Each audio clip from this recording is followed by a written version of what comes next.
So let's move on to Vanessa and Susan and talk a little bit about the animal shelter, the Humane Society, and all of Doug and his friends over there and what they have going on. So, what you want to start off with and tell us about the animal shelter and the Humane Society and how you guys serve our community first. Okay. Yes, as the Douglas County Humane Society in the past actually ran the shelter, and so now we are just the charitable arm of the shelter. We support them in all things with the community as well, pet pantry to help feed pets of those that can't for a temporary basis, so that way they can keep their pets.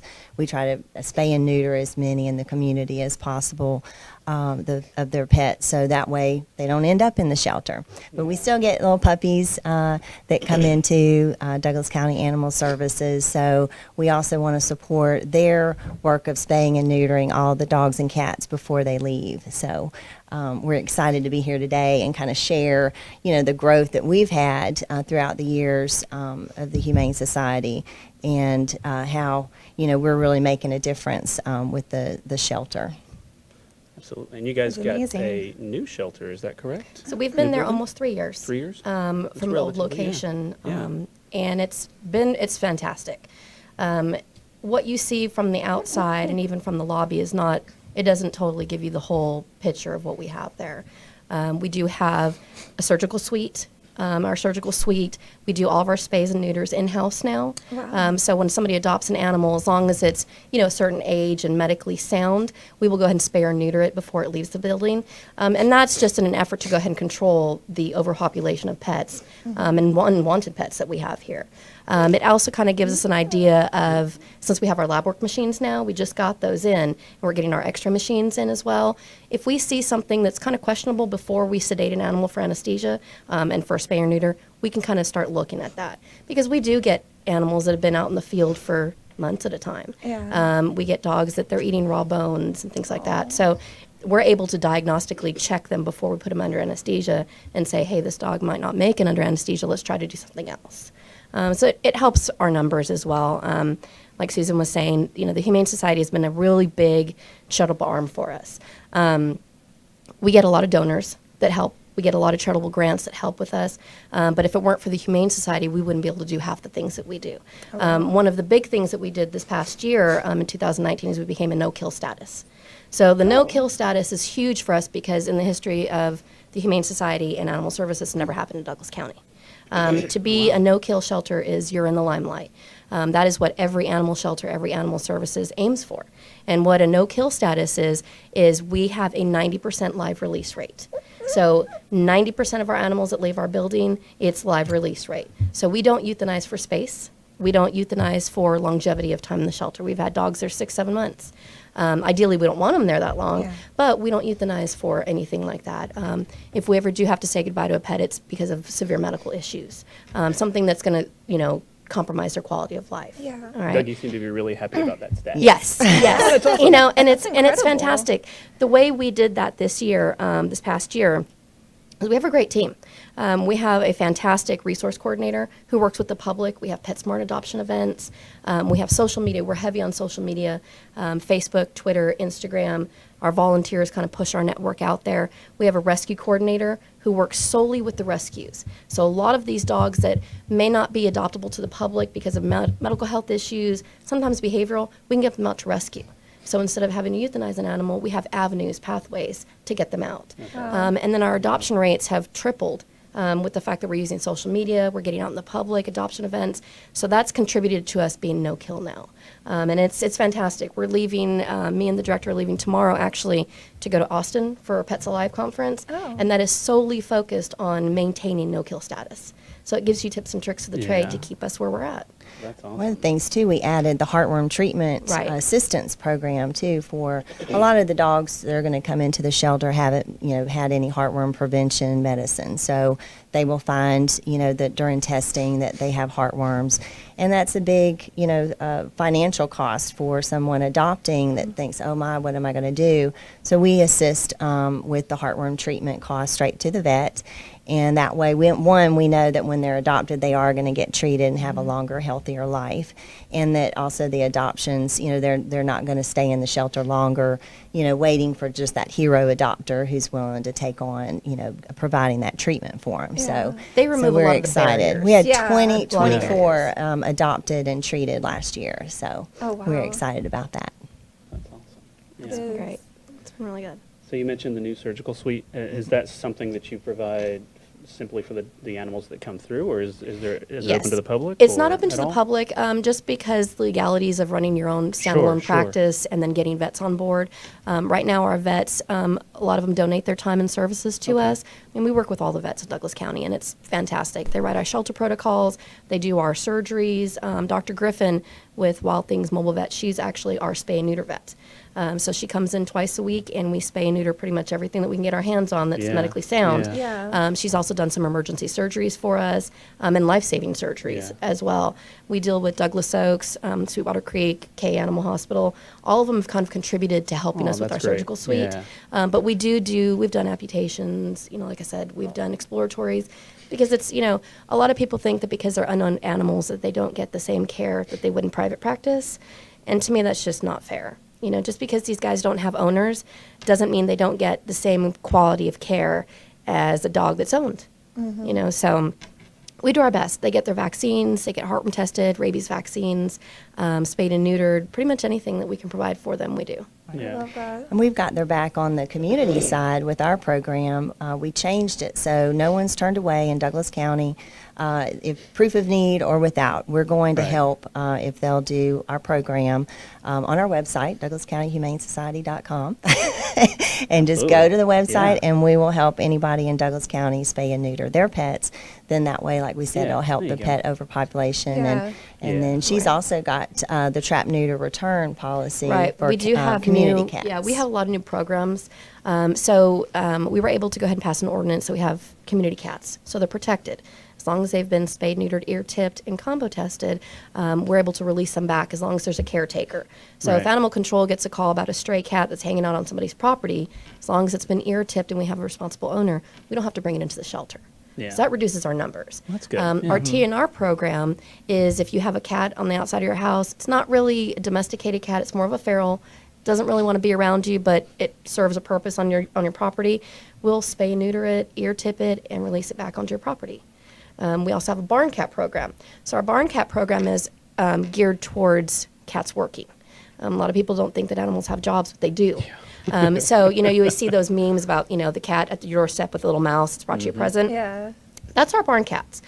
So what we do is we know that they're not necessarily friendly. They're more of the feral status. They don't want to be around you, but they're not hurting the environment. They're Right. actually helping. So what we do is we spay and neuter them. And if somebody has a barn that they have a rodent problem, we give them a cat for free, and they serve their purpose. And we've had some really Nice. good calls, kind of like Yeah. the memes, with little pictures, you know, with the little cat that'll bring them a mice or, you know, a gecko or something. But that's what we do. We put them to work. And like again, you know, it saves us from having to euthanize animals that have been there for months at a time. Yeah. You give them a job, you know, get them out. I know that for our dogs as well, we've sent some to the USDA for the bomb detections.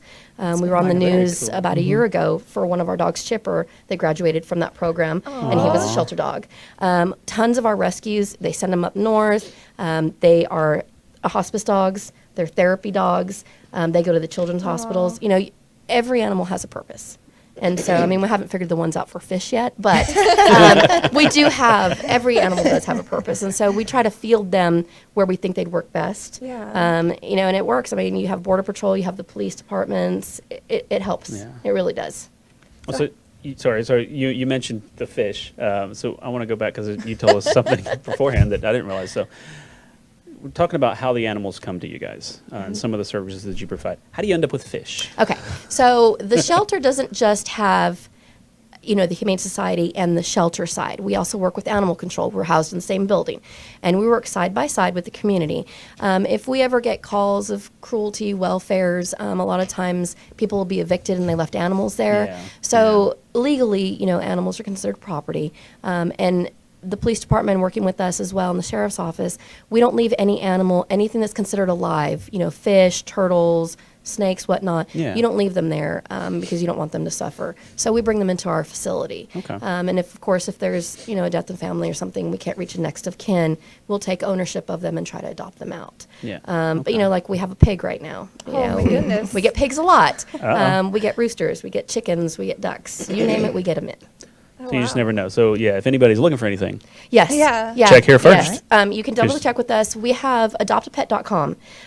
We work with Shelter Pro. So Shelter Pro and adoptapet.com, they work together. So anything that comes into our building through animal control or through the shelter site, if you go on Adopt a Pet, put in our zip code, the 30135, it'll show you every animal that is listed in our building every 4 hours. It refreshes. Oh, wow. Perfect. And again, like I was telling you earlier, with animal control, we have a new system to where if my dog just got picked up and I call the shelter, I can physically look on my Shelter Pro portal and see what the animal officers have on their truck. So in real time, I nice. know what they're going to be bringing into the Yeah. building, and I can call that owner back and say, yes, your dog is Yeah, coming to the he's here. shelter. You can come pick it up at 1. yeah. So it works out. It's kind of like, and we do push microchipping animals as well, because a lot of people don't understand. If you microchip your dog or your cat, and animal control picks it up, we scan them in the field. And so if we know, hey, this is registered to you, it's kind of like Uber. We take They'll them right drive back it to you. on. Yeah. You don't skip the shelter, go right back home. Yeah. And it for me, it reduces their stress level. Because for me, my own animals, if I take them to a boarding facility, they get stressed out. So if your dog comes to my shelter, they're going to get a little bit stressed out. Yeah. Mm-hmm. I'd rather just send them right back home. You got your Uber, officers are really great. Take them back home, and you're good to go. And they do microchip at the shelter, and you just walk your dog or cat right in, and they'll take care of it for you. So, One-stop shop. yep. Well, and we always are. And Dougie's asleep now, so I'm gonna take it down a notch. We are always talking about how much we love the Humane Society, and just not only just the service you provide, but for anyone who's looking for an animal, it's actually a great value as opposed to going and shopping for your purebred, whatever you're looking for Right. and whatnot. Is it a set price for adopting a dog or a cat, or does it range or There's vary? different prices. We do promotions at least once a month. A lot of people will go ahead and sponsor an animal. So some of the animals are already paid for. Yeah. They'll just do a donation to sponsor an animal. We have long-term residents where a lot of the times we'll go ahead and waive their adoption fee because, they're hospice patients. They're 14, 15-year-old dogs. They're not going to have, Yeah. that many Yeah. years. But we do try to get them out the door into loving homes. Our cats, we have a stray hold fee. So every animal that comes in through our building has to have a 72-hour mandatory stray hold. This allows the public to say, you know what, I think I lost my dog. Before we adopt it out, Yeah. they have the time Yeah. to reclaim it, which is where Adopt a Pet comes in really handy because you can see what's in our building. But once they are off of their stray hold, they're available for adoption. But we do get, dogs like this that are in high demand, and we do put stray hold fees on them. We have Yeah. regular adoption fees. It's kind of, we try to adjust it as much as we can based on the person's situation and based off of the need of the animal Sure. as well. We do have set prices, but it does vary at times. We appreciate the businesses and groups around that will do like a pet of the month and help Yeah. promote Oh, yeah. some of the dogs Right. that have been there longer. They can put that on their Facebook, social media platforms, so that way they get some more attention.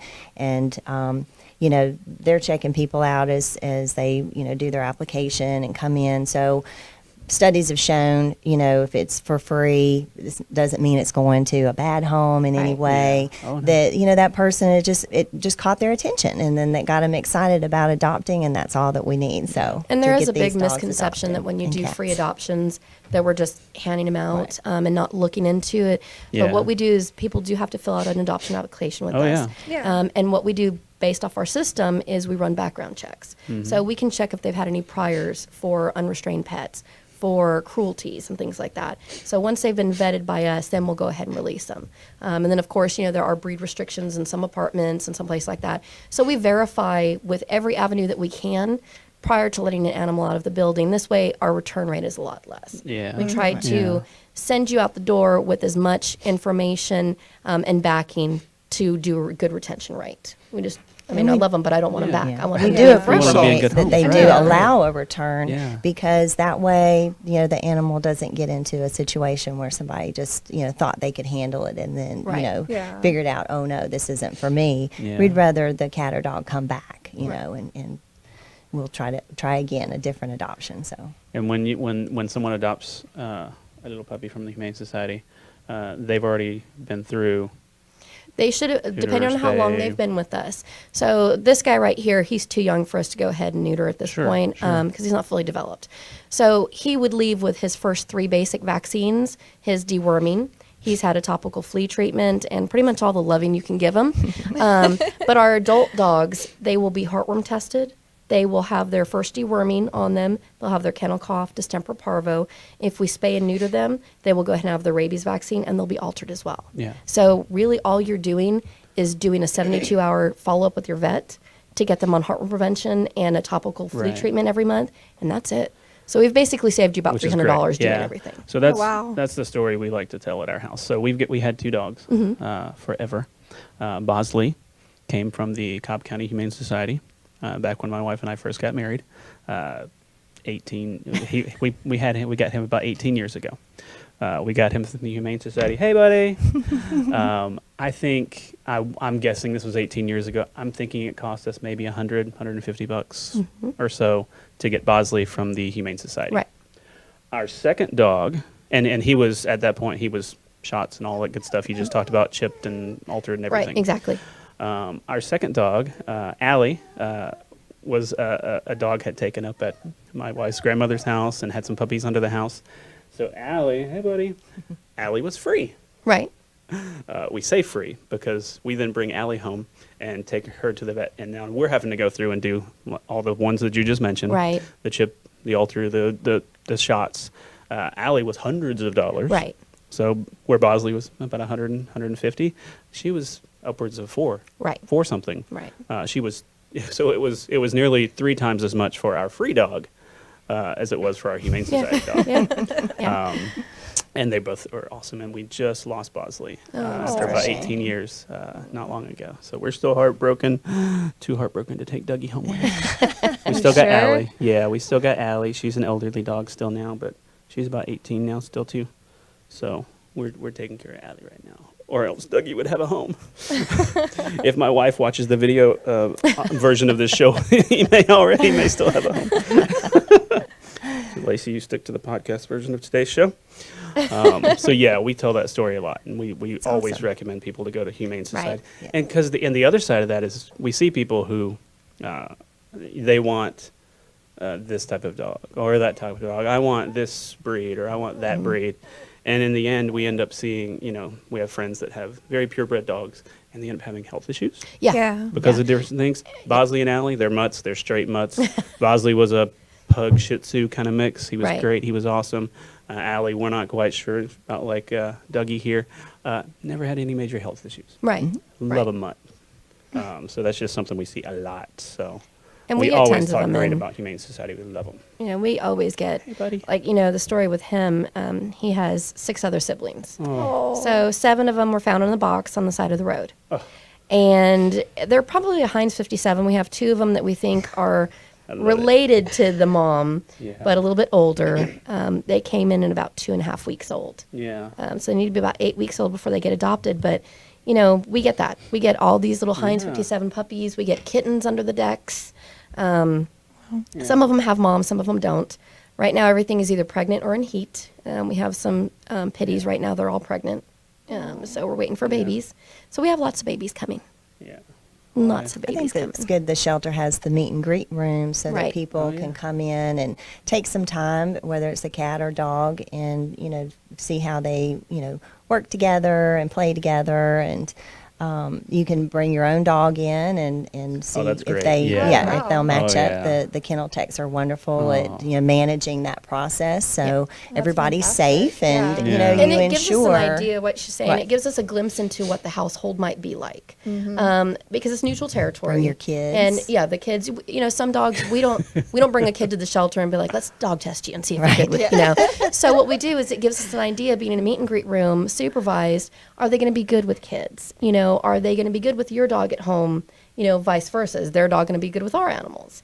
So it gives us an idea. I mean, we do the same thing for cats, but you don't often see people bring in their own cats to meet another cat. I would love that. Yeah. We have a dedicated room for you. That's It's great. amazing. Yeah. But I mean, That sounds awesome, yeah. a lot of the kudos go to our volunteers and our fosters. Without them, literally, a lot of the stuff wouldn't be done. You know, our volunteers, they work just as hard as paid employees. They're there every day, helping clean, helping to promote adoptions. You have the foot soldiers that are at adoption events, social media, dog walking. You know, we have foster programs. Our fosters, I have some very sweet senior foster ladies. The only thing they want are older cats and older dogs. Aww. And so they want somebody that's growing old with them, you know, and it's wonderful. And they have they have strollers for these dogs, strollers. My It's fantastic. Yeah. You know, and then we have people that, you know, they really want a dog, but their lifestyle just won't work right now. So the best thing we tell them to do is either be a volunteer or be a foster. You know, you can, if you're volunteering, you come and you love on all of our animals all day, and then you give them back. You know, if you want something that's a little bit more permanent, you can raise them as puppies, and then once the time comes where they're ready to go for adoption, you bring them back and we'll adopt them out. How Same do you thing do for that? kittens. I mean, you know, Yeah. Seriously. I love it. I personally love it. I get my fill, and then I can bring them back. I mean, you I do know? love a puppy. Everybody loves a puppy. Oh my But goodness. you get so attached. How do you give them up after that? I don't know. I adopt a lot of animals. I don't know. My I house could let 'em is, go. yeah. What do And you it guys is- offer for if say somebody wanted to adopt a dog but had never owned a dog, like what do you guys offer education, for them? yeah. Yeah. So there's tons of resources. So when they do the adoption, we do an adoption packet. A lot of the local vets will go ahead and either do discounted or free services Wow. for their first visit. We have Bentley's, who's formerly Pet Things. They sit there and they'll do free bath, nail trim, give you a little bag of food. PetSmarts offers a coupon that does training, grooming, Banfield. I mean, there's crates, discounts, all sorts of Wow. stuff. Yeah. On our side, what we do is we send you home with food, a goodie bag, toys, and treats. But not just that, it's the educational material as well. We give you information, if this is your first puppy, on crate training. How long their little bladders can hold pee before they actually have to go. Yeah. Overnight Yeah. tricks, establishing that you're the alpha, this is the way that we work in this house. We don't want you to go out the door and feel helpless. Yeah. You know, it's kind of like when you have a baby, you don't know anything. There's really no books that tell you this is what you're going to get. This is what to expect, but not what you're going to Yeah. get. So we try to be that book and kind of give you some guidelines and say, here's how you can work through this process. Yeah. You know, they're not going to be potty trained. Some of them are, some of them aren't. Yeah. But here's how you potty train. Here's how you walk them on a leash. Just some guidelines to help you. We just don't want you to feel helpless, like Yeah. you're stuck with this dog and we don't know what to do with it. So And just not knowing, because there's a certain point where they're too young; they don't quite know yet. Exactly. So you can't, you don't want to be too stern, and this isn't the time for that. 'Cause- Right. 'cause It's of positive that. reinforcement. Yeah, Usually it's say positive about 10 reinforcement. days to Yeah. give a dog or cat time to relieve that stress from Yeah. the shelter. So it takes a little while for them Yeah. to get used to your home. And Oh, we just yeah. did the other side of it. Like I said, we've got two that were just 18, 19 years old. So we've gotten to the elderly dog side. So we were trying to figure out, okay, so if they start having accidents in the home, what can Right. they control, what they can't control, what do we need to do? So yeah, I It's totally always changing. understand. It's just- always yeah, changing, yeah, you it's a know. totally different thing. And we have, our hospice dogs. We have quite a few elderly dogs. And a lot of them can't walk, or they poor walk. You babies. can't do stairs, That was ours. Yeah. the Yeah. flooring. You need to do rugs instead of just wood floors. But luckily we've had some great fosters that take, our senior dogs, and we have fantastic rescue groups that help with us. That we takes have- some dedication. Yeah, it does. It Yeah. does. Bosley lost all back leg before, and it was something typical with like a pug, Right, which he had right. in him. So for the last year or so, we literally just had to move him from place to place. He had a special harness to try to Right. help walk him and stuff. So it takes a lot of dedication, for Yeah. sure, for sure. Yeah. Totally worth it.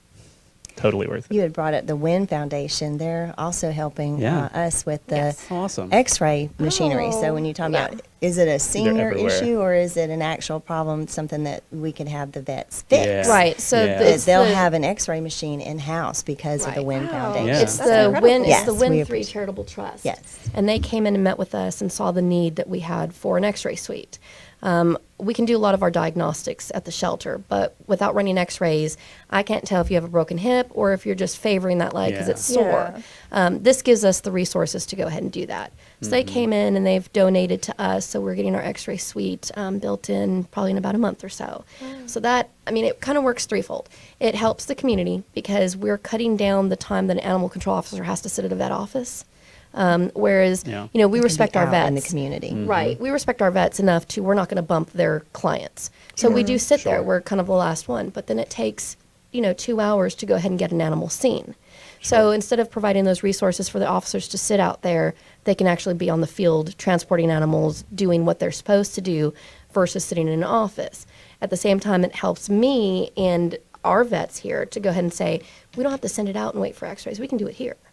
And it's all cloud-based now. So it's Wow. fantastic. I can The take an money x-ray at the saved shelter. will be amazing. I mean, it'll pay for itself within a year. Wow. But, you know, it is cloud-based. So I can take an x-ray, and if I don't have a vet that's right there physically in the building, I can just swipe it and upload it to a vet, and they're going to sit there and say, okay, well, this dog needs surgery. Technology. Yeah. Yes. It's That's amazing. fantastic. It is fantastic. That is really And awesome. then It the is giving doctors quality are care. getting the most information they can possibly have between the blood work machine and the x-ray machine, having a spayed or neutered, you know, pet.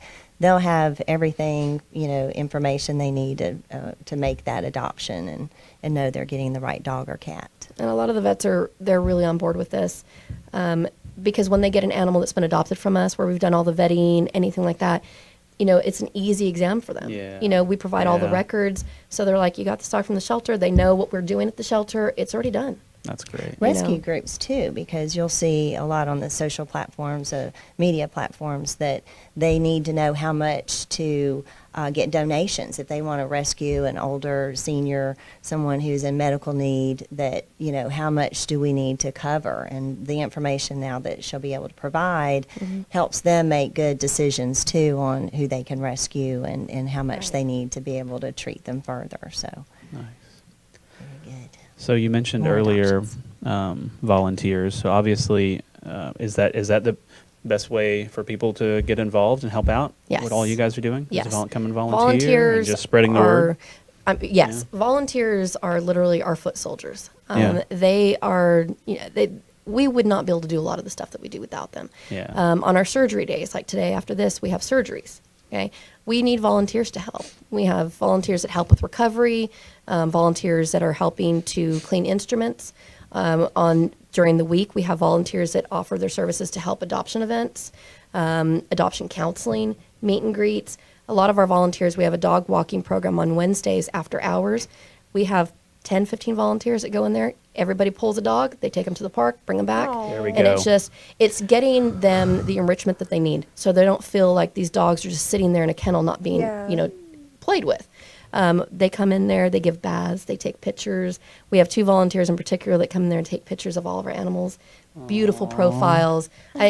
Anything that a volunteer can help us with, we can find something for them. Yeah. And then we have our spay neuter gala to support our spay neuter program. Sure. That's on April 25th, and volunteers pretty much run the show. Oh, nice. So they're help seat people, greet people, get information out there, take pictures. It's wonderful. April Yeah, it's 25th. at right? Deer Lick Okay. Park, and we transformed the gymnasium, make it look really good.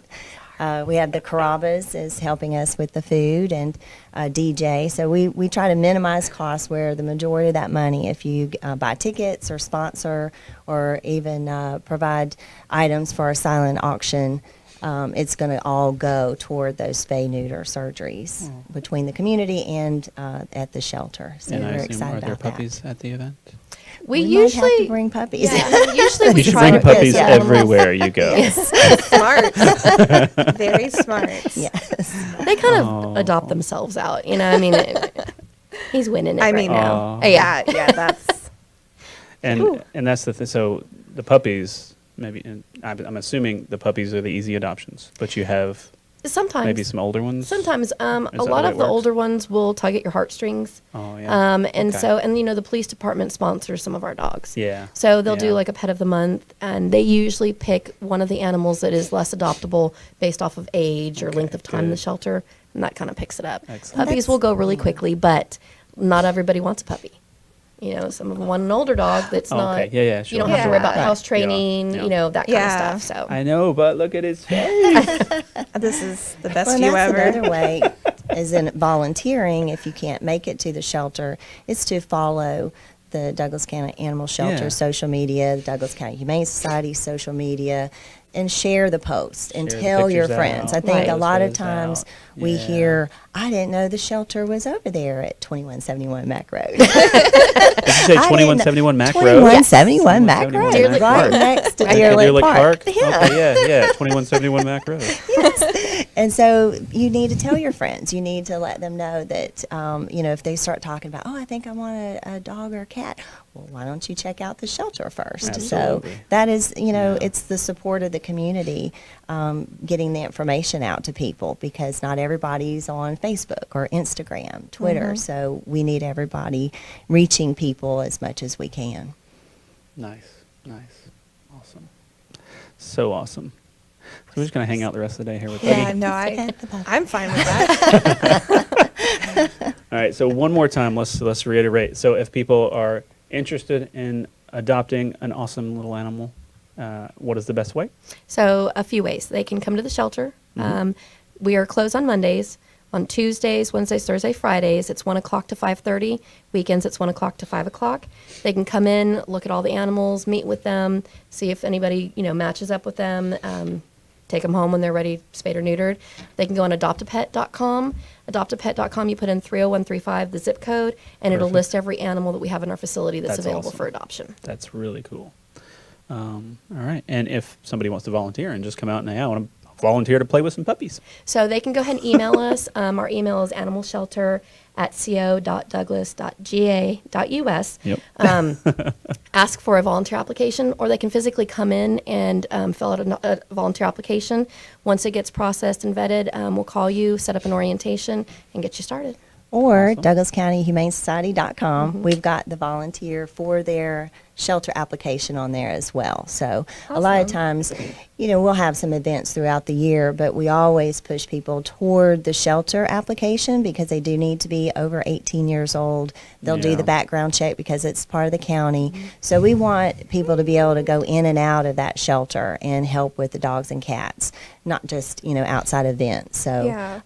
we do provide that on our website, and also the tickets to our fundraising party. So it's a one-stop shop. You can see everything that we have on our website.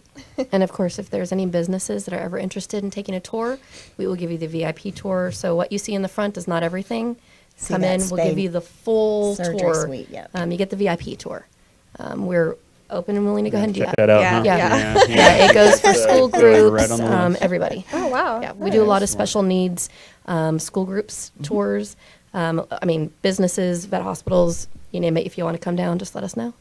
That's great. And educating the children is a huge part where, one day maybe we won't have little puppies on the side of the road in boxes because we're telling our kids that, pets are family and, we want to treat them with respect and do the right thing. So we love getting the kids out to the shelter. So awesome. He's asleep again. We're all going to just do this right Oh, now. take a nap. It's nap time. He's clearly dreaming about something too, because occasionally he's running. Oh.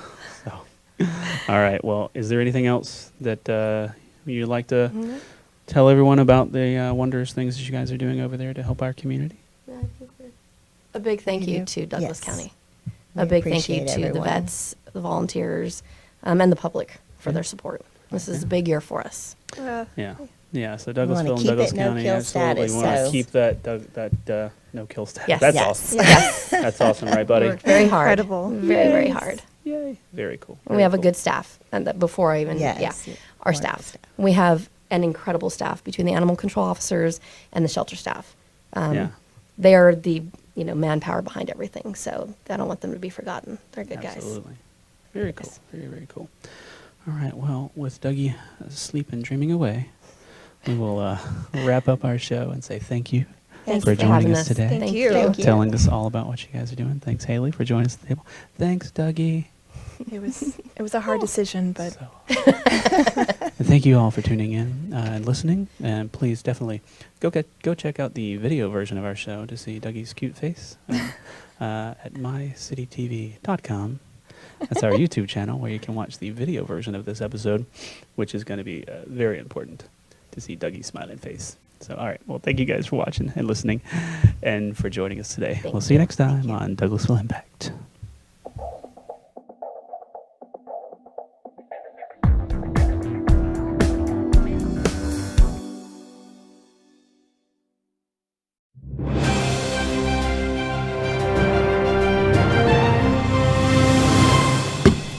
call to order the City of Douglasville's legislative work session for tonight, which is February the 13th. Our invocation will be done by Pastor James Harper, pastor of the First Presbyterian Church of Douglasville. After that, we'll have our Pledge of Allegiance will be led by the Mayor Pro Tem Terry Miller. Please stand for the invocation.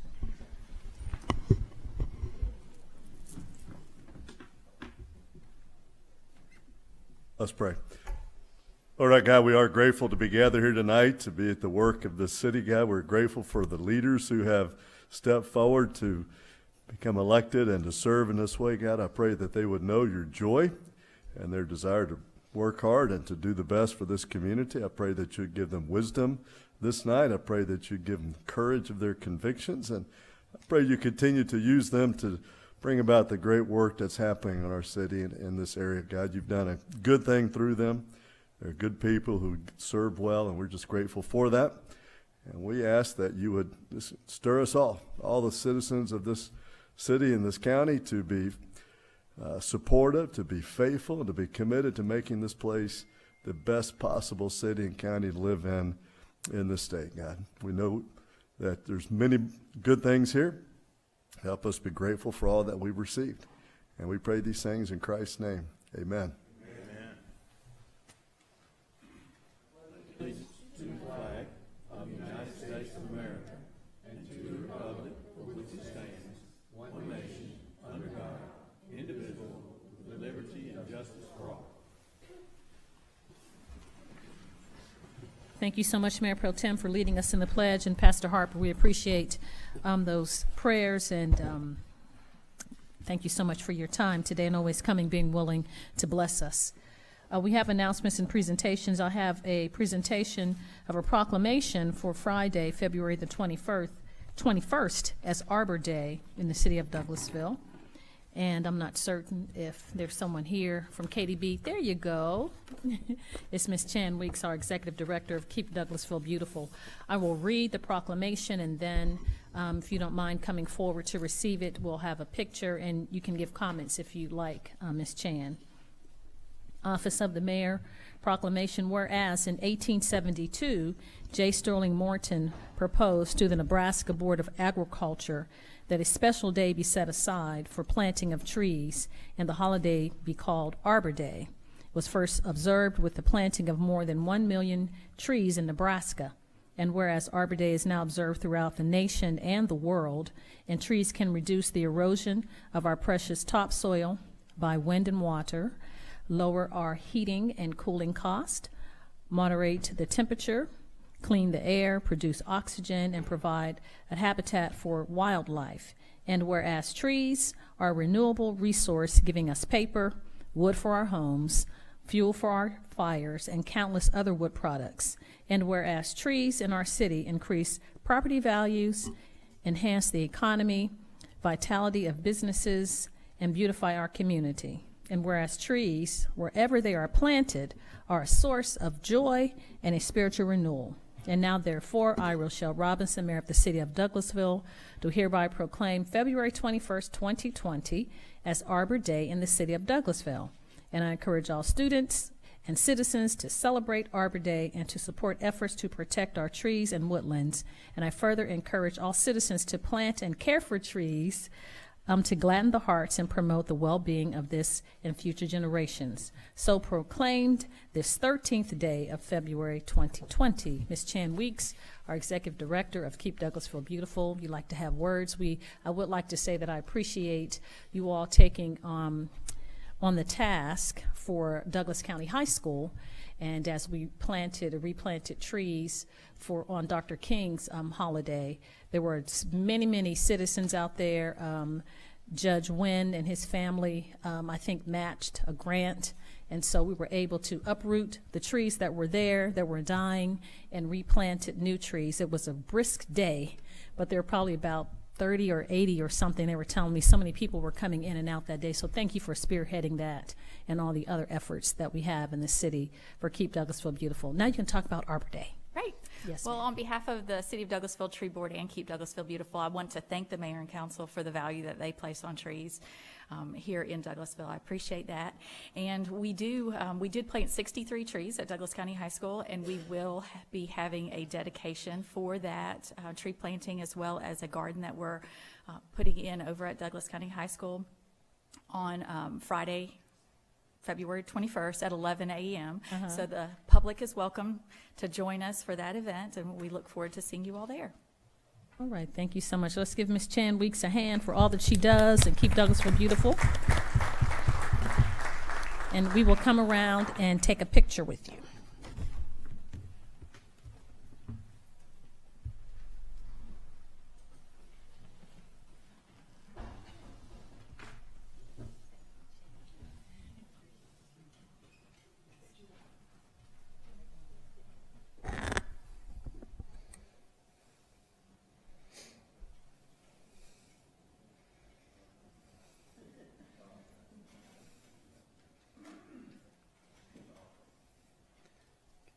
Perfect. Let's see.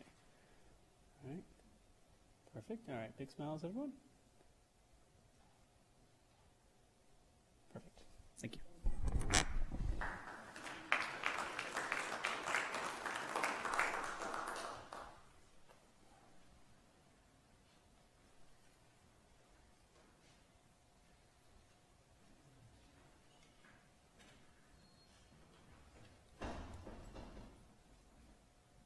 We do also have a presentation by Maulding and Jenkins for the FY 2019 annual audit.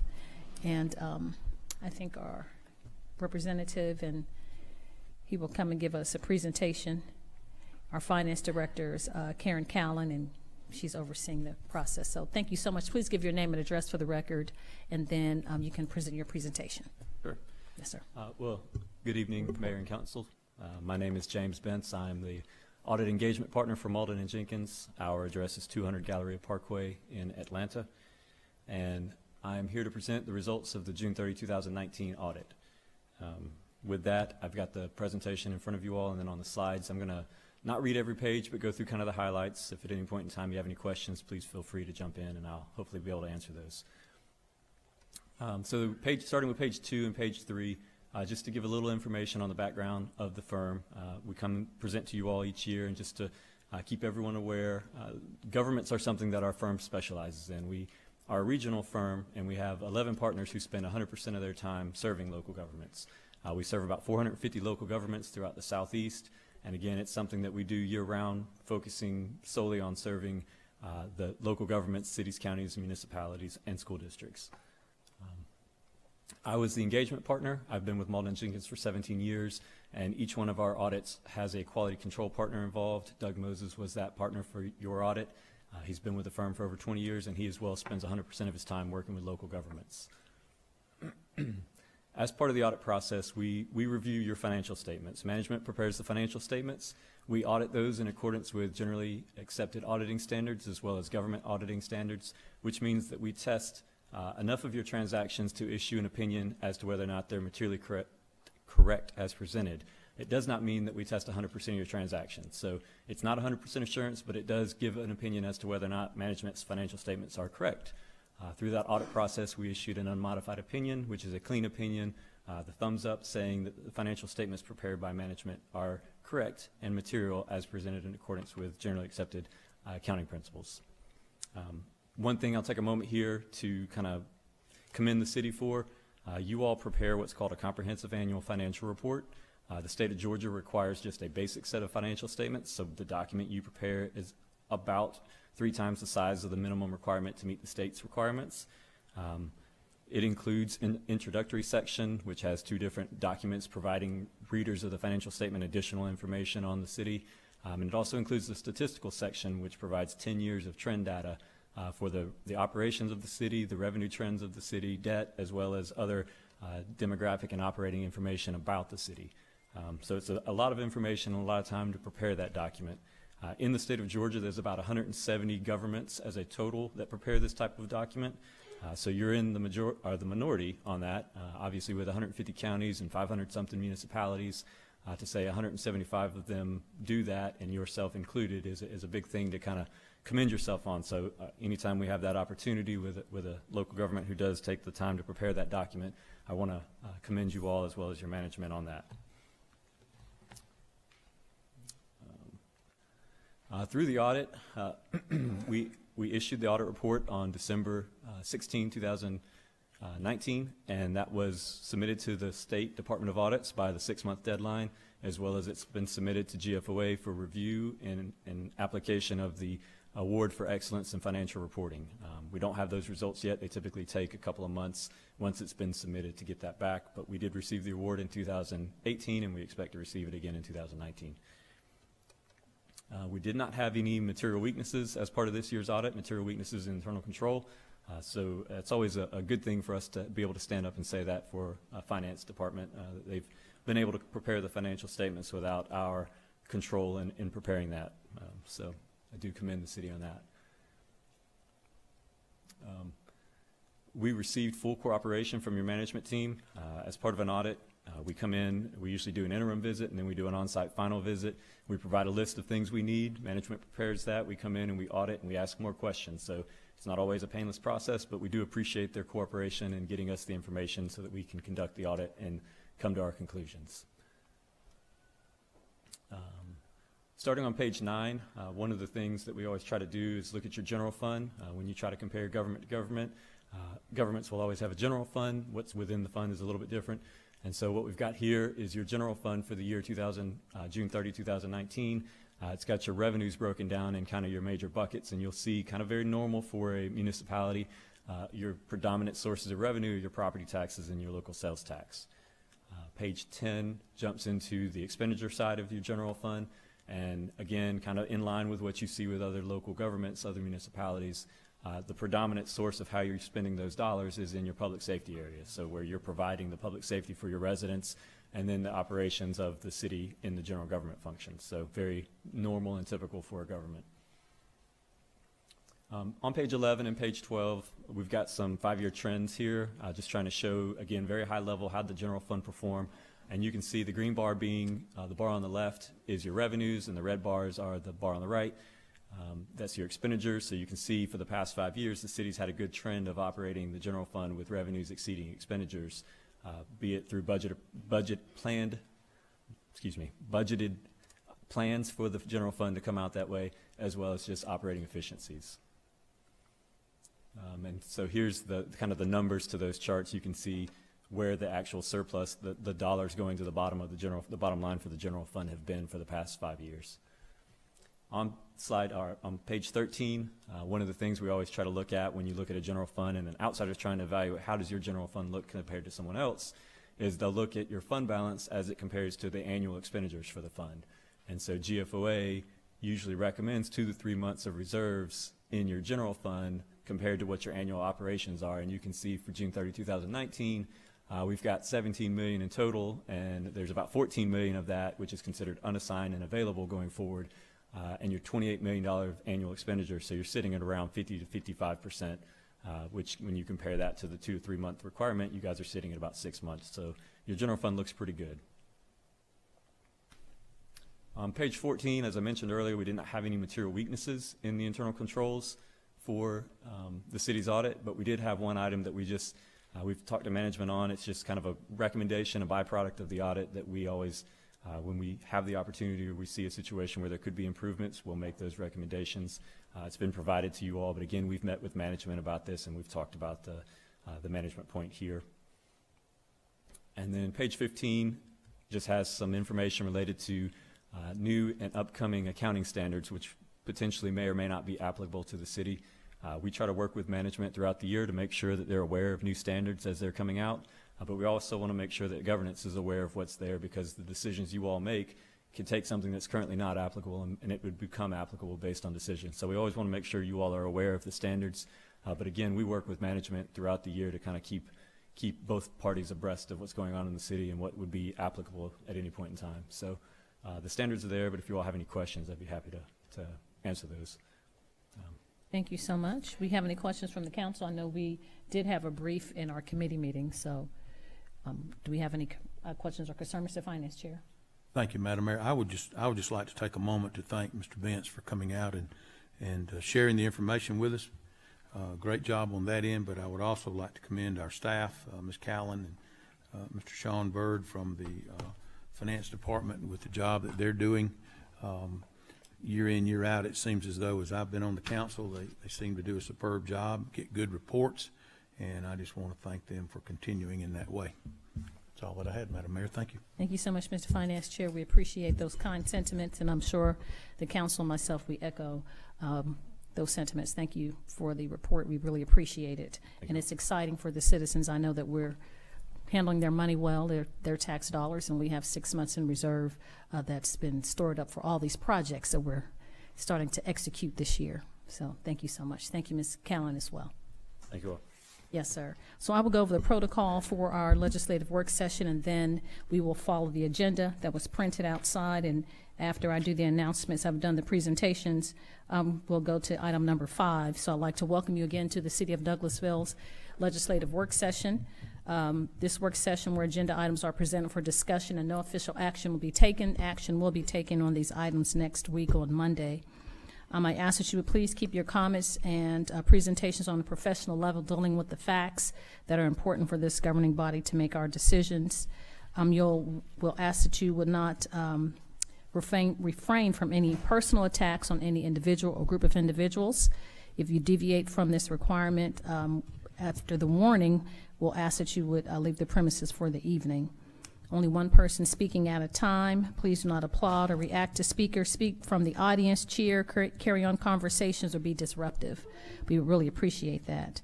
I'll remind you that we're only required to accept public comments during the required public hearings on zoning matters. And if you have a telephone or cell phone, I should say, iPads and all those electronic devices, we'll ask that you'll put those in silent mode during the meeting or turn those off so they will not be disruptive. Agenda items will be handled as the following. The committee chairperson will read the agenda item.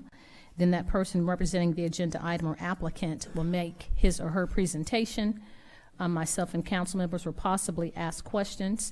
After that, the committee chairperson will ask for comments or statements from the audience. There is a maximum time of 30 minutes for those that are in favor of that applicant's issue and 30 minutes for those in opposition, and each person has 5 minutes to speak. The timekeeper is the city clerk, Ms. Vicki Acker, to my right. If you'd like to speak, we ask that you would please fill out a form that's on the table, and when you come to the microphone, give us your name and address for the record.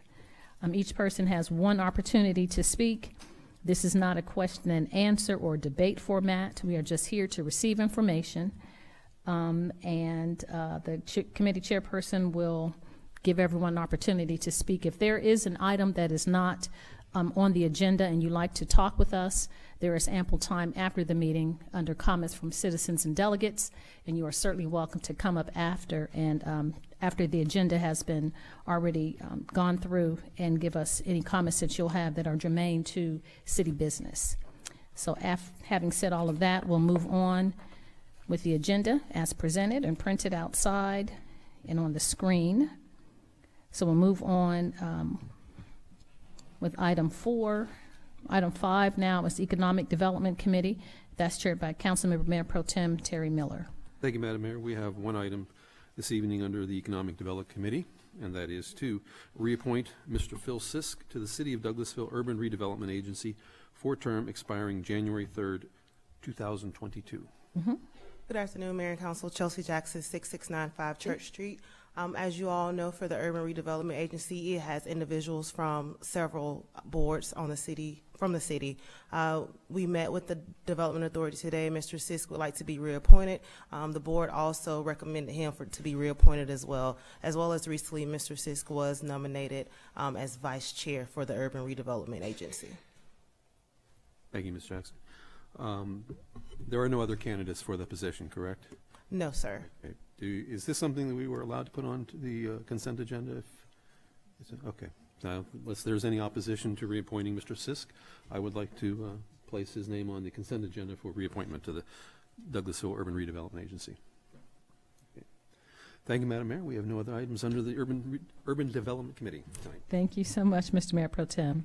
We'll move on to Finance Committee, and that's chaired by Councilmember Mark Adams. Thank you, Madam Mayor. We have Welcome. several items tonight under Finance 2, to be exact. We will start with adoption of an ordinance to amend the City of Douglasville's fiscal year 2019-2020 splashed fund balance. Mr. Byrd? Good afternoon, Mayor and Council. My name is Shane Byrd, 6695 Church Street, and I am with the City of Douglasville Finance Department.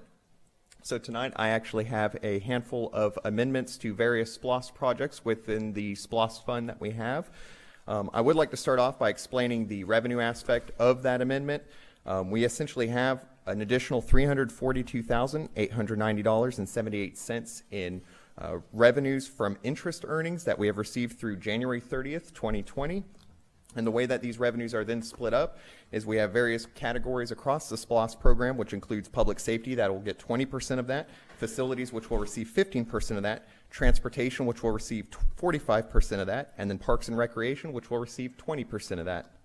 And essentially what we do with that is we will split it up into these various categories, contingencies, and then from there we will distribute it out to various projects that require funding.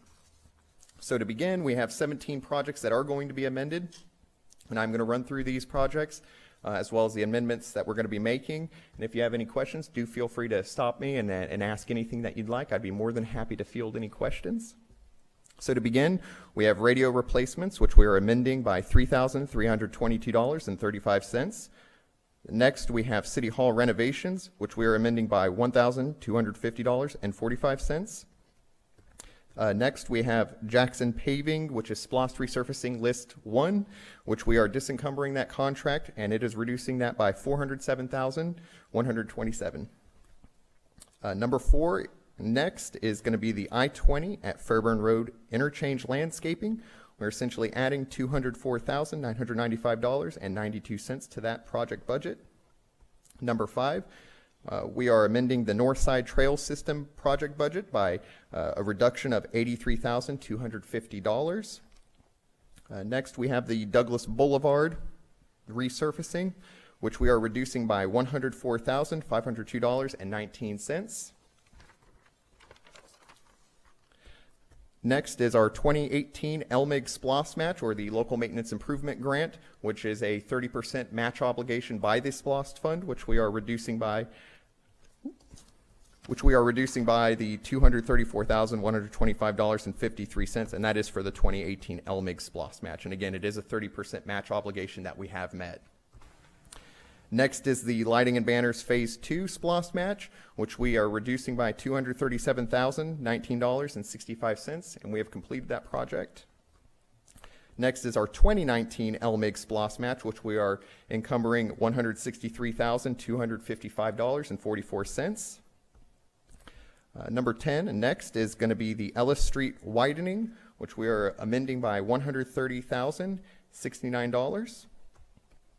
Next is our pedestrian crossing improvements, which we are adding $24,900 to that project budget.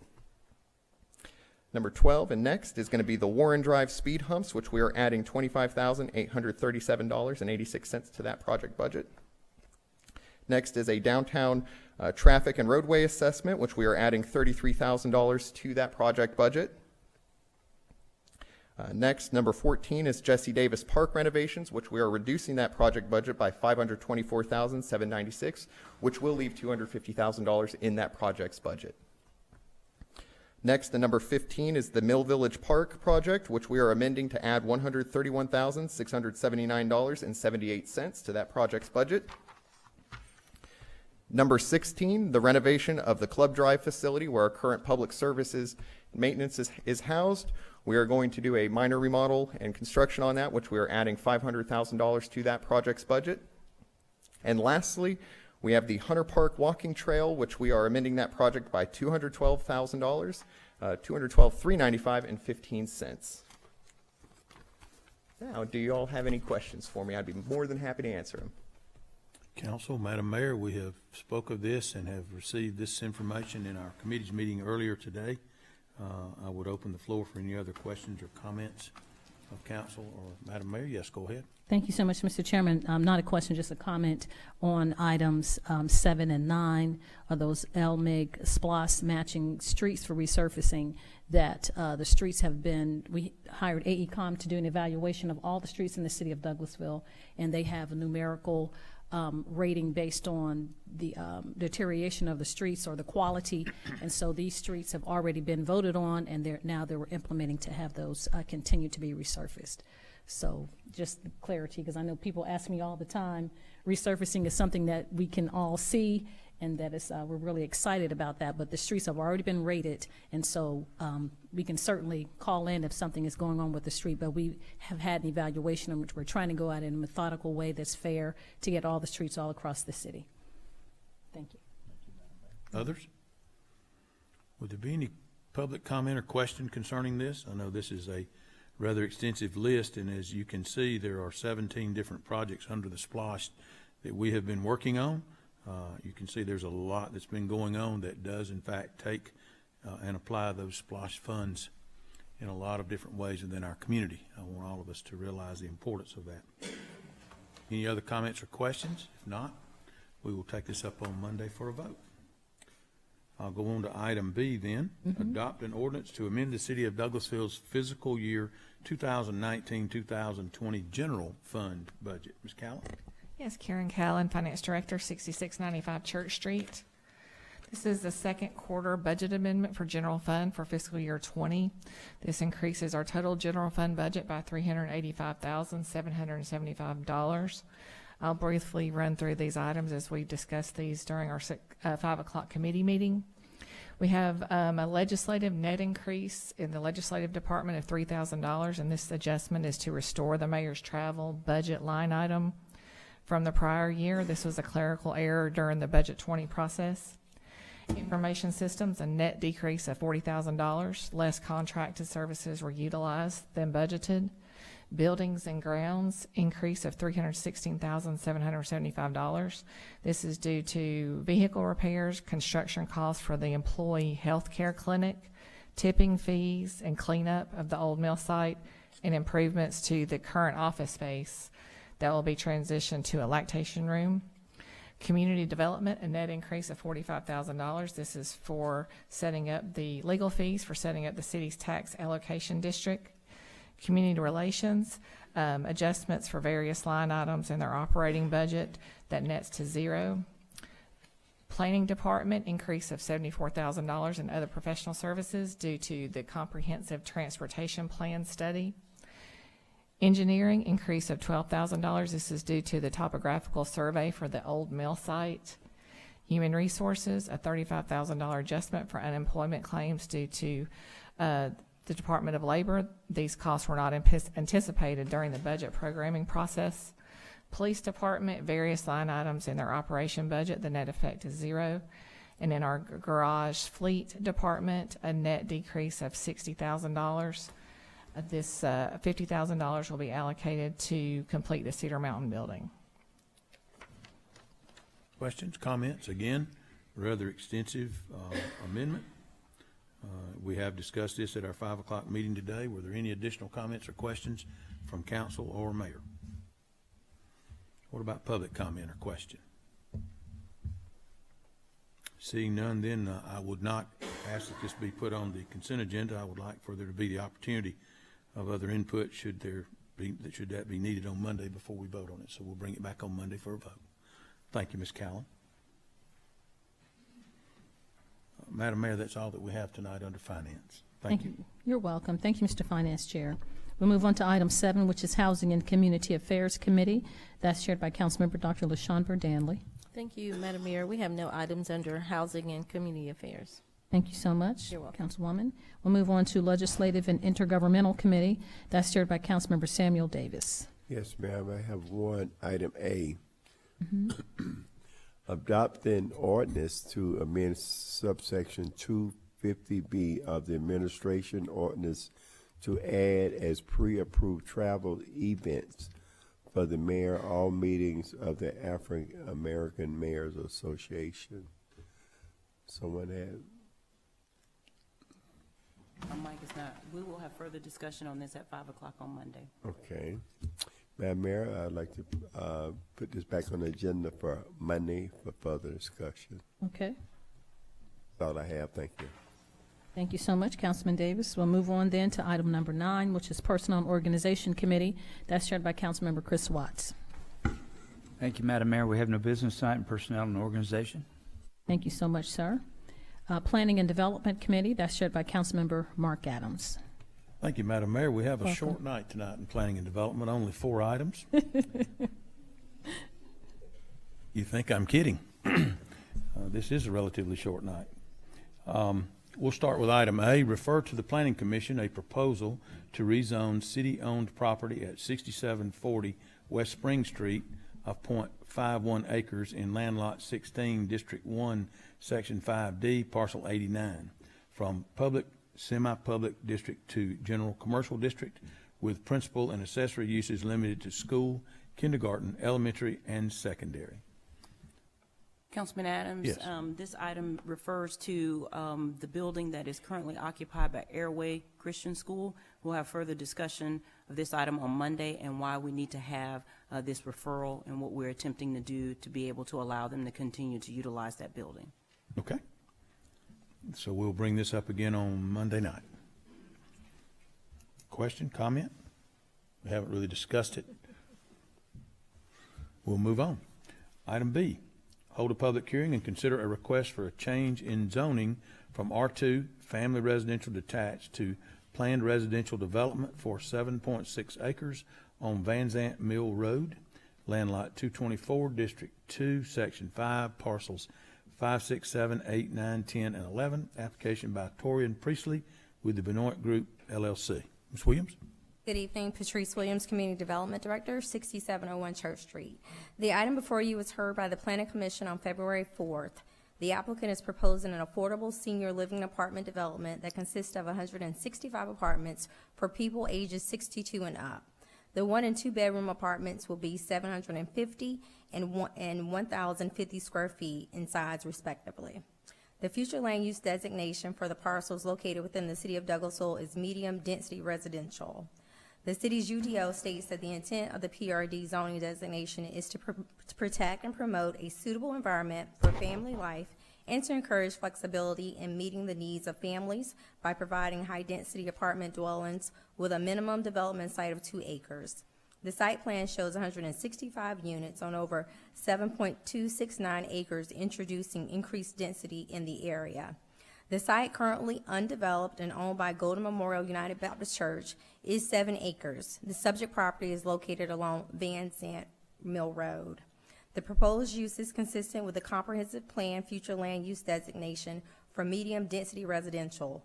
Guidelines for this designation include existing zoning districts such as R6 apartments. The proposed development echoes the vision if taken holistically with the surrounding development. Along with several other objectives provided in the 2013 City of Douglasville Comprehensive Plan, the plan calls for quality services for seniors. The vision statement from the Northside Redevelopment Plan reads as the Northside will be a diverse and sustainable community that invests and supports families, singles, and seniors and businesses with local access to amenities that meet residents and visitors' health, safety, educational, and recreational needs, and with an improved quality of life and unique character that will inspire pride and unity. The applicant's request does reasonably promote the public health, safety, of general welfare of the area. Thank you. Appreciate that, Ms. Williams. Okay, if the applicant would come forward with any presentation of their zoning request, rezoning request, give us your name and address for the record. And you have heard Madam Mayor's rules of the public hearing, so we would hear from you at this time. Excuse me. Good evening, Mayor and Council. I'm Cortez Carter, 1633 Blairwood Court in Atlanta. I'm Director of Development with the Benoit Group. The Benoit Group is an affordable seniors housing development company operating here in Atlanta and throughout the Southeast. We have about 3,000 units under management and development as we speak. We partner with, and I'm joined this evening with Dr. Reverend Gregory Williams from Golden Memorial Church as our partner, equity development partner in this site.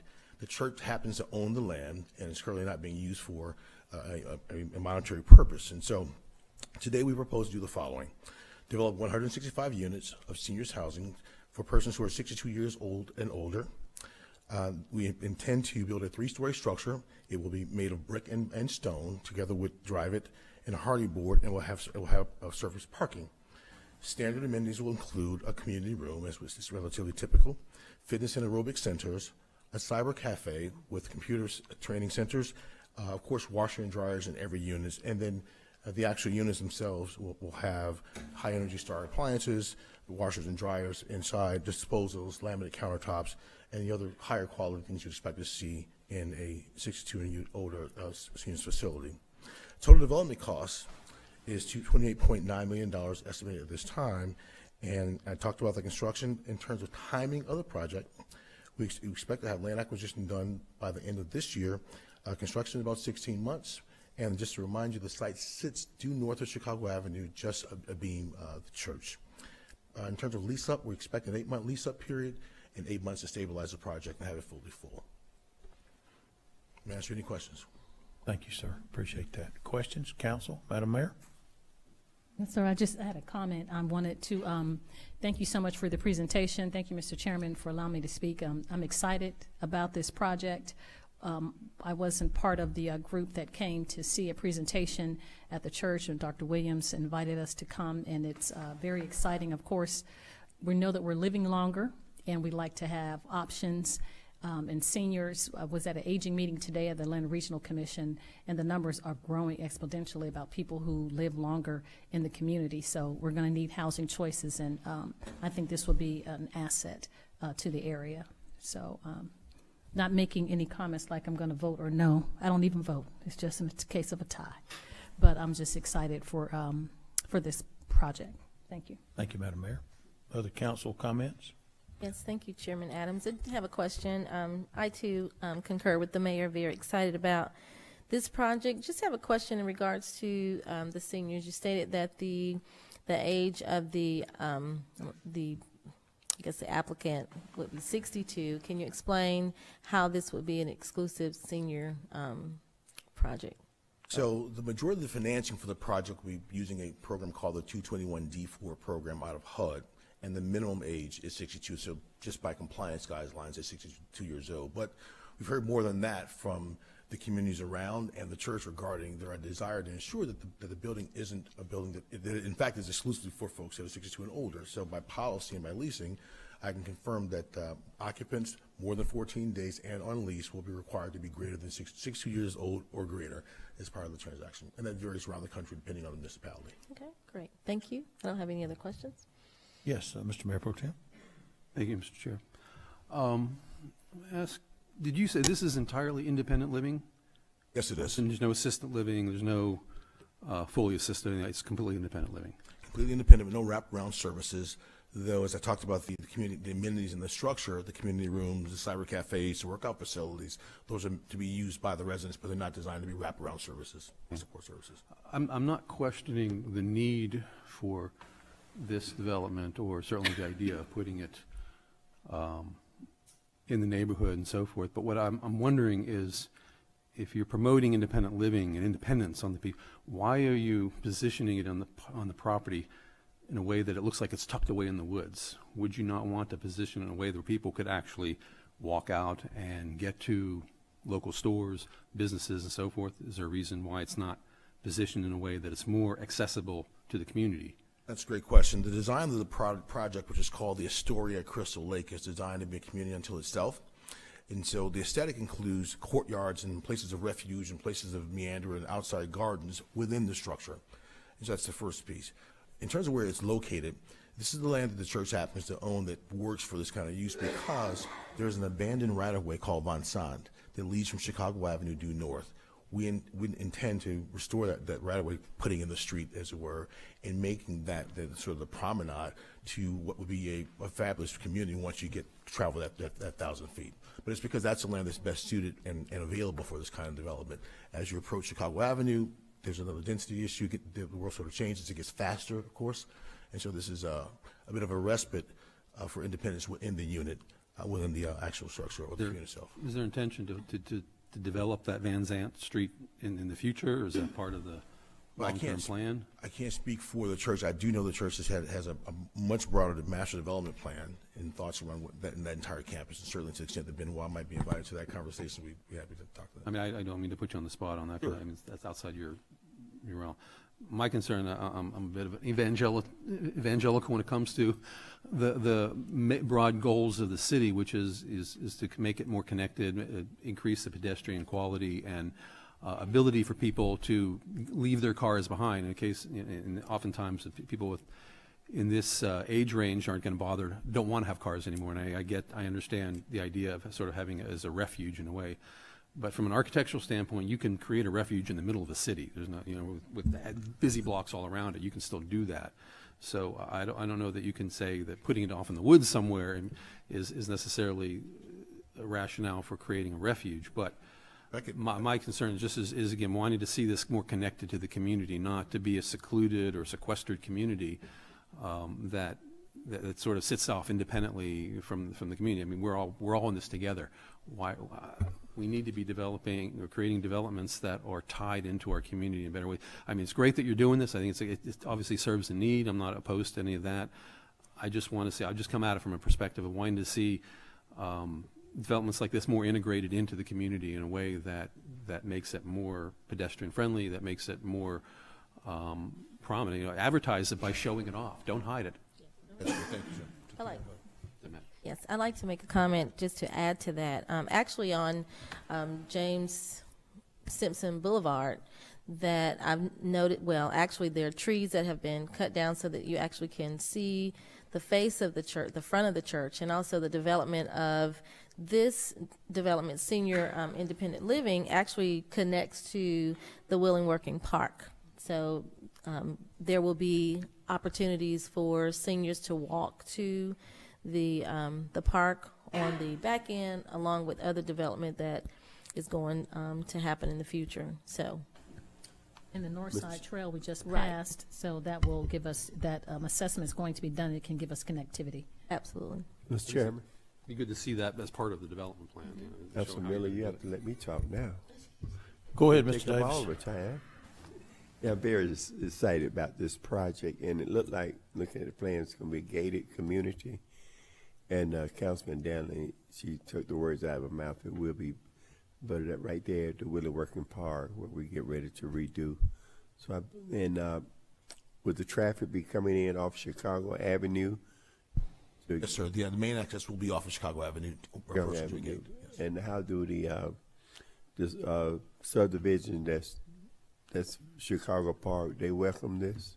Yes, sir. We've had some meetings with Chicago Park residents, and the only ask was, once you clear this new street, that lighting be appropriate and intentional, such that that street doesn't become a dark space, but in fact be celebrated. And so our idea architect is in fact to light that street going, because it exposes the eastern elevation of those homeowners. And so that's a pretty straightforward and simple request.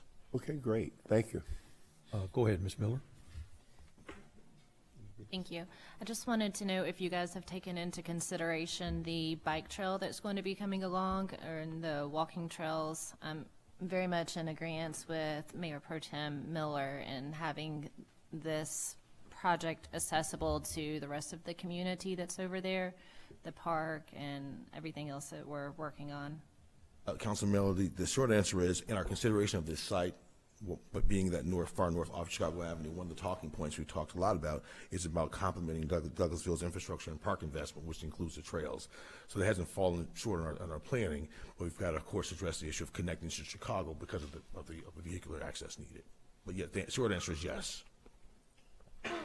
so can also add, and I concur with both Councilman Miller and Councilman Miller and NT, that we see the development, but to see the full picture on this rendering would give us a better visual picture. Sure. I'll be happy to provide additional renderings if you like.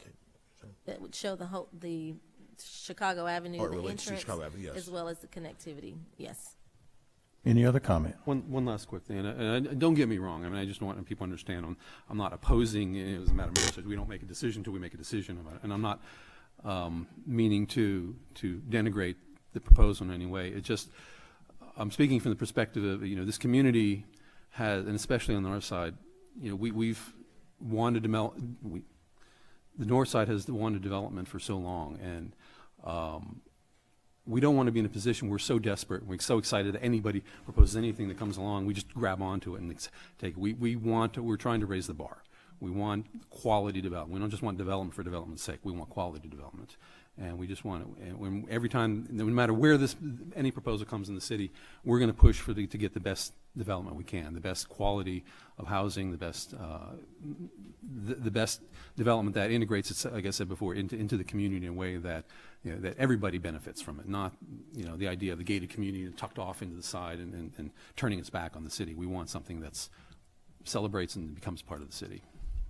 Thank you, Mr. Chair. Thank you, Mr. Mayor Pro Tem.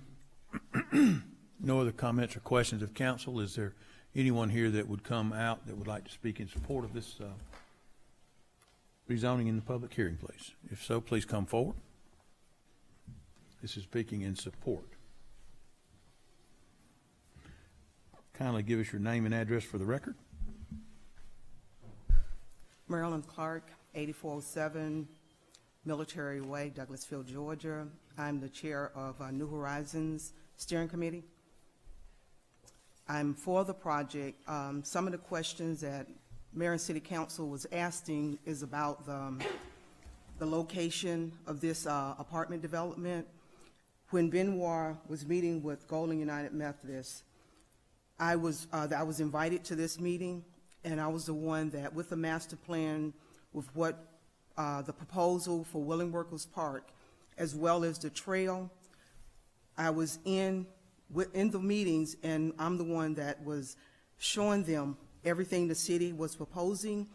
And the one thing that we as the steering committee has been telling Benoit is the connect activity. We wanted to flow with everything that the city, everything that the community was saying that they wanted. So everything that they're proposing, they knew about the park. They knew the park is coming up. They was connected with the park. Golden is also looking at bringing a family life center into that same area. So it's building that area up. Right now it's just a wooded area. But everything that the church is doing, what Benoit is doing, what the city is doing with the trails, all of that area will be connected. And another thing that was pointed out with Vincent Street, for future, there's our property, Golden's property, butts up against Upper Shaw, and there's actual a piece of land that Vincent can connect with Upper Shaw Mill to bring the street all the way through to the 92, which when 92 gets redone, it will connect with the roundabout on 92. I think I explained that. I hope I explained that pretty good. You're speaking of the intersection of Upshaw and what is now State Route 92? Right, what is the state route. On one of the proposed plans is doing the roundabout at Stewart Middle School as well as Upper Shaw. Well, in future, you can actually connect Vincent in that area with Upper Shaw and connect the east side with Chicago Avenue with 92, which will eventually be changed.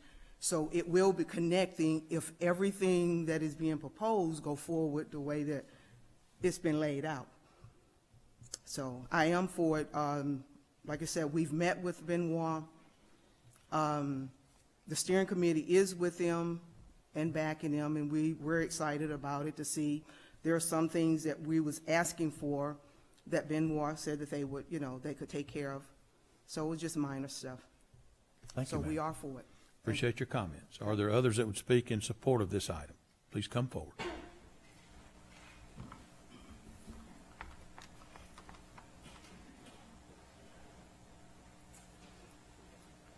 Kindly give us your name and address for the record, sir, and we would love to hear from you. Jeremiah Walden, 8326 Hollis Street, Douglasville. I guess what I'm trying to say, and we'll say, sounds a little bit more conceptual than the constructive and concrete views that are before the floor. But going back to the initial construction of Golden United Methodist Church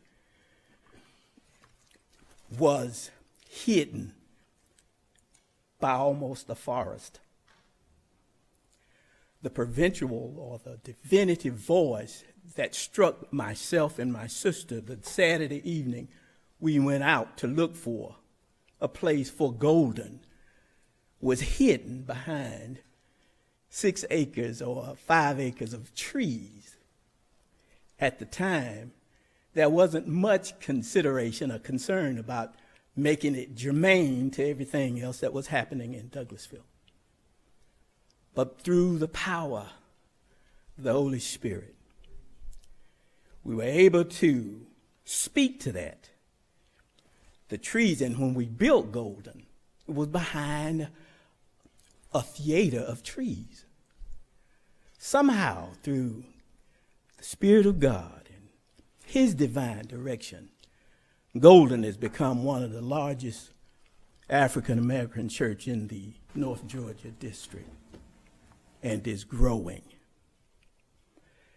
This project is also in that sense, that mystery, rather than requiring or resting on the laurels or thinking that this is going to be something that that's any different. I see this as a drawing construction that will enhance the quality of life of people in Douglasville entirely. If we miss this chance to do that kind of faith stepping and faith adapting, I think we'll miss another chance that Golden United Methodist Church is brought to Douglasville. It's a good thing, people. God bless you. Thank you, sir. Others that would speak in support? You can pass the plate after Mr. Walden and take up an offering. It was good. It was good. It was good. It was good. If there are no others that would speak in support, would there be anyone here tonight that would speak in opposition to this application? If so, please come forward. Seeing no one speaking in opposition, then I will close the public hearing, and we will take this item up. If there are no other comments or questions of council or Madam Mayor, we will take this up on Monday night for a vote. Thank you all. Next item, item C, hold a public hearing and consider a request for a change in zoning from R2 Single Family Residential District to O&I Office Institutional District for 30.09 acres at 6903 James D. Simpson Avenue in land lot 224, District 2, Section 5, Parcel 14. Application by Herbert Humphrey, Metro Corp Development Enterprises, Incorporated. Ms. Williams? Patrice Williams, Community Development Director, 6701 Church Street. The item before you was heard by the Planning Commission on February the 4th. The applicant is requesting to rezone approximately 30.06 acres from R2 with special land use permit to OI Office Institutional. The future land use designation for the property is medium density residential. The applicant's narrative states that the current zoning designation R2 with SLUP limits the future uses, including but not limited to social services, recreation center, vocational schools, and vocational schools. An office institutional zoning designation will allow the applicant to further develop the property based on their vision. The potential developments will not be visible from the street, maintaining the residential character of the neighborhood. The proposed zoning map amendment is consistent with the comprehensive plan's vision of creating a sense of place that nurtures family, cultural values, and educational opportunities. The Northside Plan also recognizes this area as an asset and a potential location for catalytic pre-development. The area's future land use is designated medium density residential. The applicant's request will help create local access to amenities that meet residents' health, safety, educational, and recreational needs as called for by the Northside study. Staff would like to note that the church is operating as an accessory use.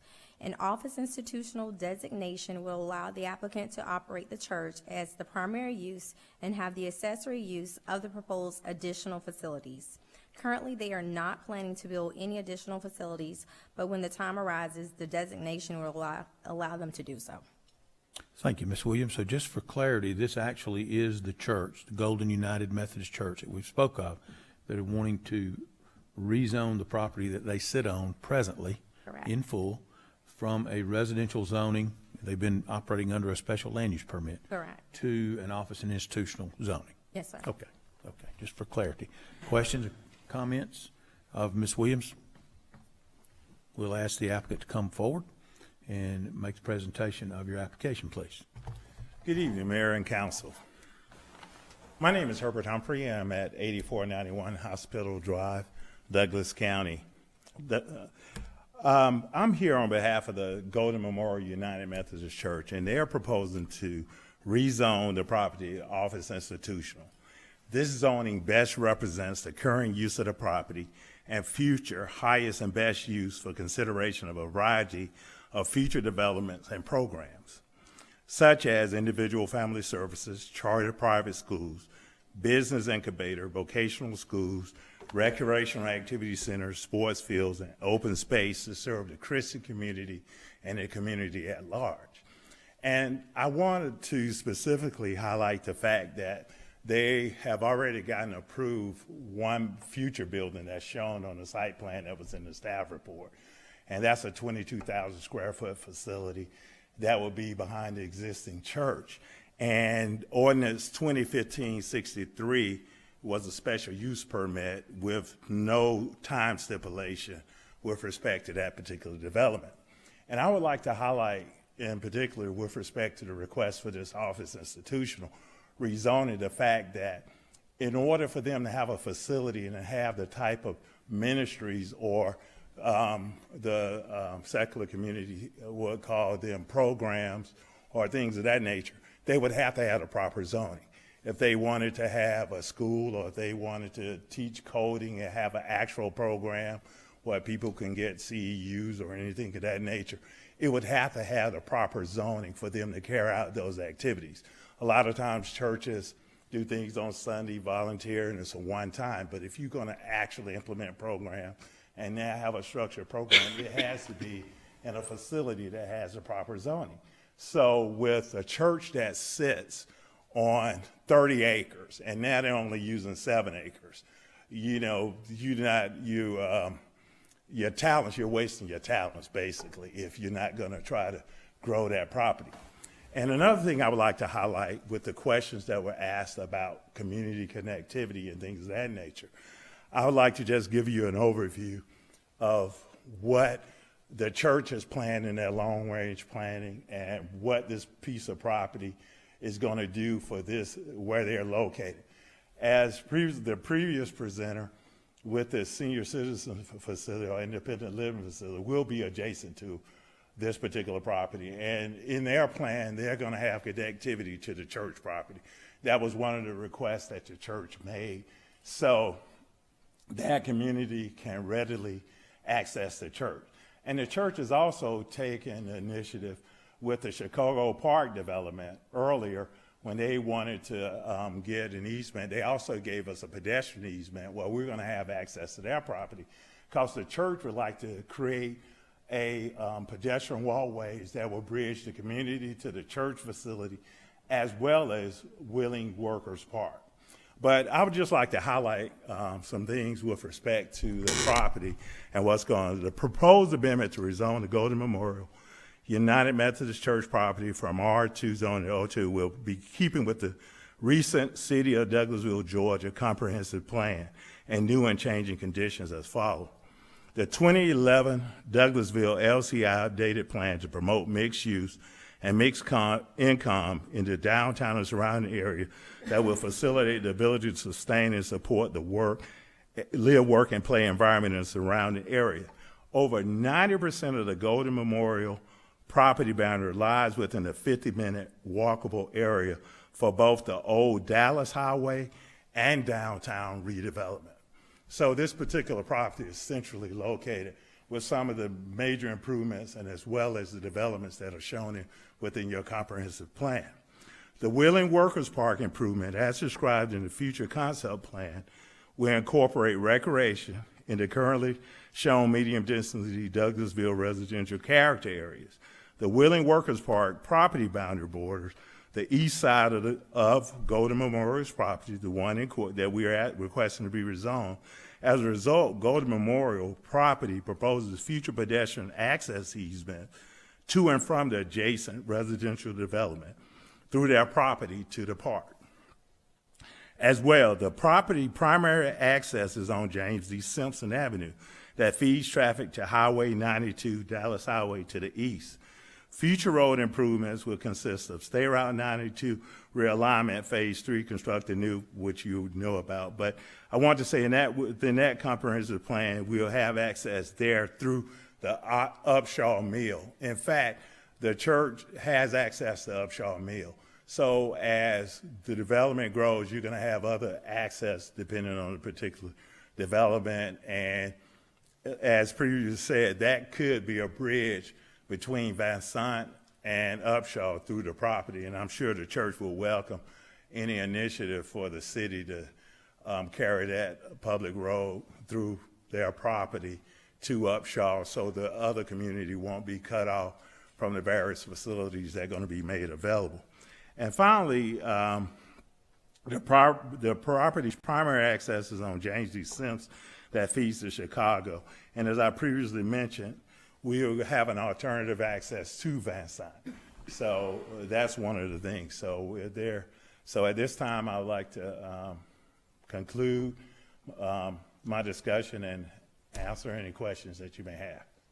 Thank you very much, Mr. Humphrey. Appreciate that. Are there persons here that would speak in addition to the applicant here in support of this application? If so, please come forward. If not, is there anyone here that would come speaking in opposition to the application? Please come forward. Seeing none, then we will close this portion of the public hearing, or this portion of the application's public hearing, and we will come back on Monday night and take a vote potentially on this application. Council members want to make I'm sorry, did I miss someone? Yes, Councilman. I'm sorry, Ms. Stanley. Yeah, Councilman Adams, I just wanted to just state that Golden is a historical church in the community. For those of you that do not know, currently where Willie Watkins used to be Warren Chapel way before my time. And then it was Golden United Memorial Church. They outgrew that space. Now currently they are on James D. Simpson. I have oftentimes visited Golden.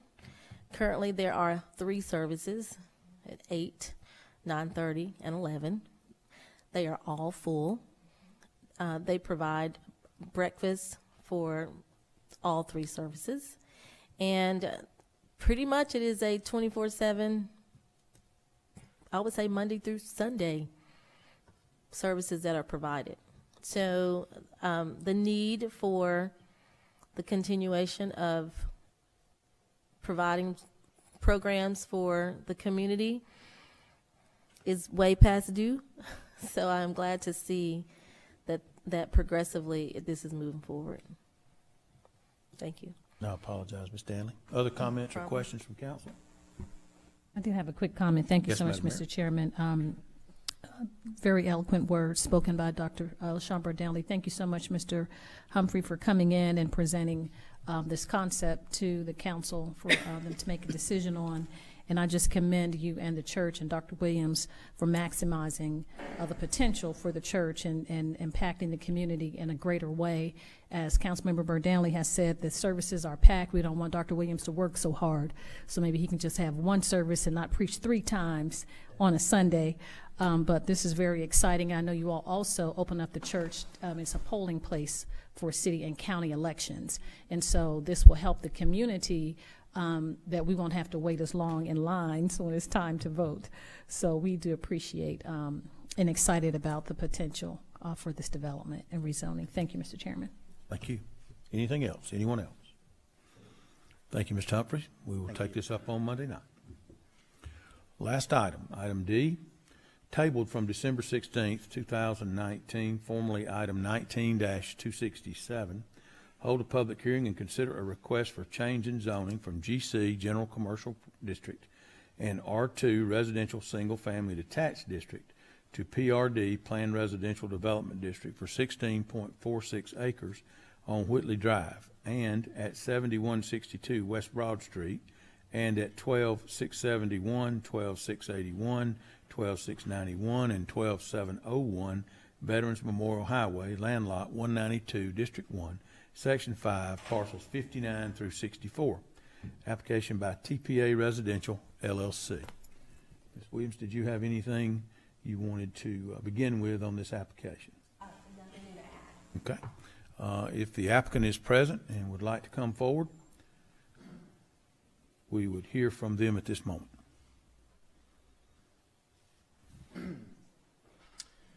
I'm Keith Guthrie, 900 Circle 75 Parkway in Atlanta, and represent Jason Brister, property owner, 6201 Douglas Manor Court, Douglasville. And we had tried to work with the neighborhood, and what we'd like to do is withdraw the application and ask the council to consider allowing us to come back in 6 months per the UDO. And we talked to Councilman Adams about that, and the applicant is no longer interested in the property based on where we would end up on zoning. So the owner, we wanted to allow enough time to work with the neighborhood and come up with a plan that is good for everybody. So we didn't want to try and rush something through that we weren't going to do and have to come back and ask again. So. Okay. The applicant has spoken.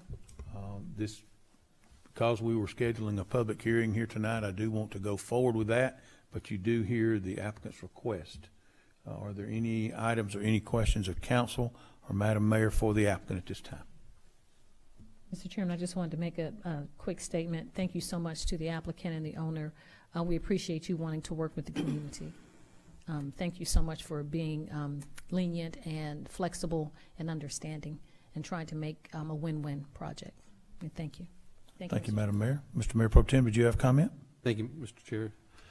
Yeah, I am encouraged by the fact that you're literally going back to the drawing board. And everything I just said on the previous applicant, just take that and bring it forward into this one. I wanted to comment. Don't make me repeat That myself. was very appropriate for us. Okay. Thank you. Any other comment from council? Okay. You've heard the applicant. Is there anyone else here that would like to speak in favor of the application? Or anyone that would like to speak in opposition to the application in the face of what the request would be? Seeing none, we will then close the public hearing. If there's no other comment or question of council, we will take this up on Monday night. Thank you very much, gentlemen. Appreciate you coming in. Madam Mayor, I believe that is all that we have tonight under planning and development. Thank you. Thank you so much, Mr. Chairman. Job well done. We'll move on to item 11, which is Public Improvement and Beautification Committee. That's chaired by Councilmember Nicole Miller. Thank you, Madam Mayor. We have no business this evening. Thank you, ma'am.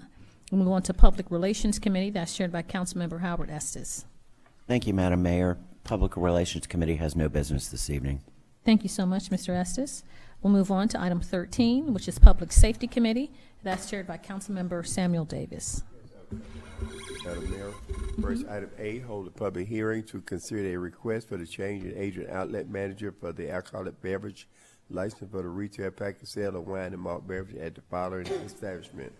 Licenses, Aldi's, INC, DBA, Aldi's, number 11, location 2990 Chapel Hill Road, current agent outlet manager, Karen Argo, proposed agent outlet manager, Commissioner Johnson. The required fees have been paid into the Finance Department. With the applicant, if you're here, will you please come down?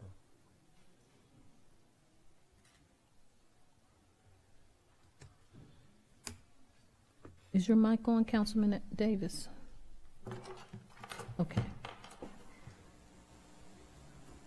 Hello, my name is Kimanisha Johnson at 2990 Chapel Hill Road. Are you the agent outlet manager? The proposed. Proposed, okay. Yes. The council will have some questions to ask, and council, you have any questions, you can form before we have our public hearing. I did, Councilman. Thank you so Madam much, Mayor. Mr. Chairman. From the police department, Captain Stafford, do we have any issues or concerns at this location? No, ma'am. Thank you. And then I'm sure someone else will ask about your procedures and how you check for underage selling of alcohol, all of that. Okay. like your procedures? Do you have any training, or how do you go about doing that process? Yes, we actually have computer-based learning upon hire in order to give them the training that they need. Also, we have prompts at each register anytime that an alcohol sale goes through. So it prompts for ID of every person that's trying to purchase alcohol, and you have to enter their birthday, and the only way to do that is to see ID. Okay. All right. Thank you. Thank you, Mr. Chairman. Any other council members? Yes, Mr. Davis. Ms. Johnson, I just question, and I ask this question most every time we have a change. Tell us a little bit about your experience, one with Aldi, and also the amount of experience that you have in selling alcohol.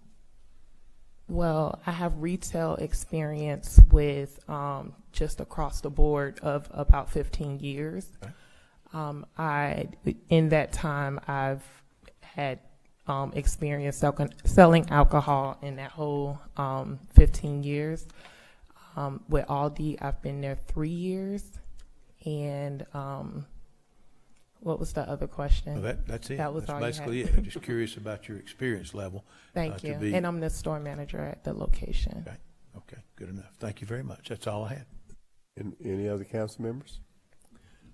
Okay. At this time, we will hold a public hearing, and the public hearing is 5 minutes for those who speak in opposition of this item. So at this time, we would ask any takers to come down and speak on this item. Look like we don't have no takers, and I will give 5 minutes for those who in support of this item. Okay, we don't have no takers, so I will hold the public hearing to a close, and if you come back on Monday, and we'll give you an answer. Okay. Thank you for your time. Thank you, ma'am, for coming out. Item B, adopt a resolution approving the Arbor Station Elementary School 26th Annual Bear Run in Arbor Station Subdivision on Saturday, March 28, 2020, including street closing starting at 2:30 p.m. This is one that's been happening for years, and okay. Brad Stafford, Police Department, 2083 Fairburn Road.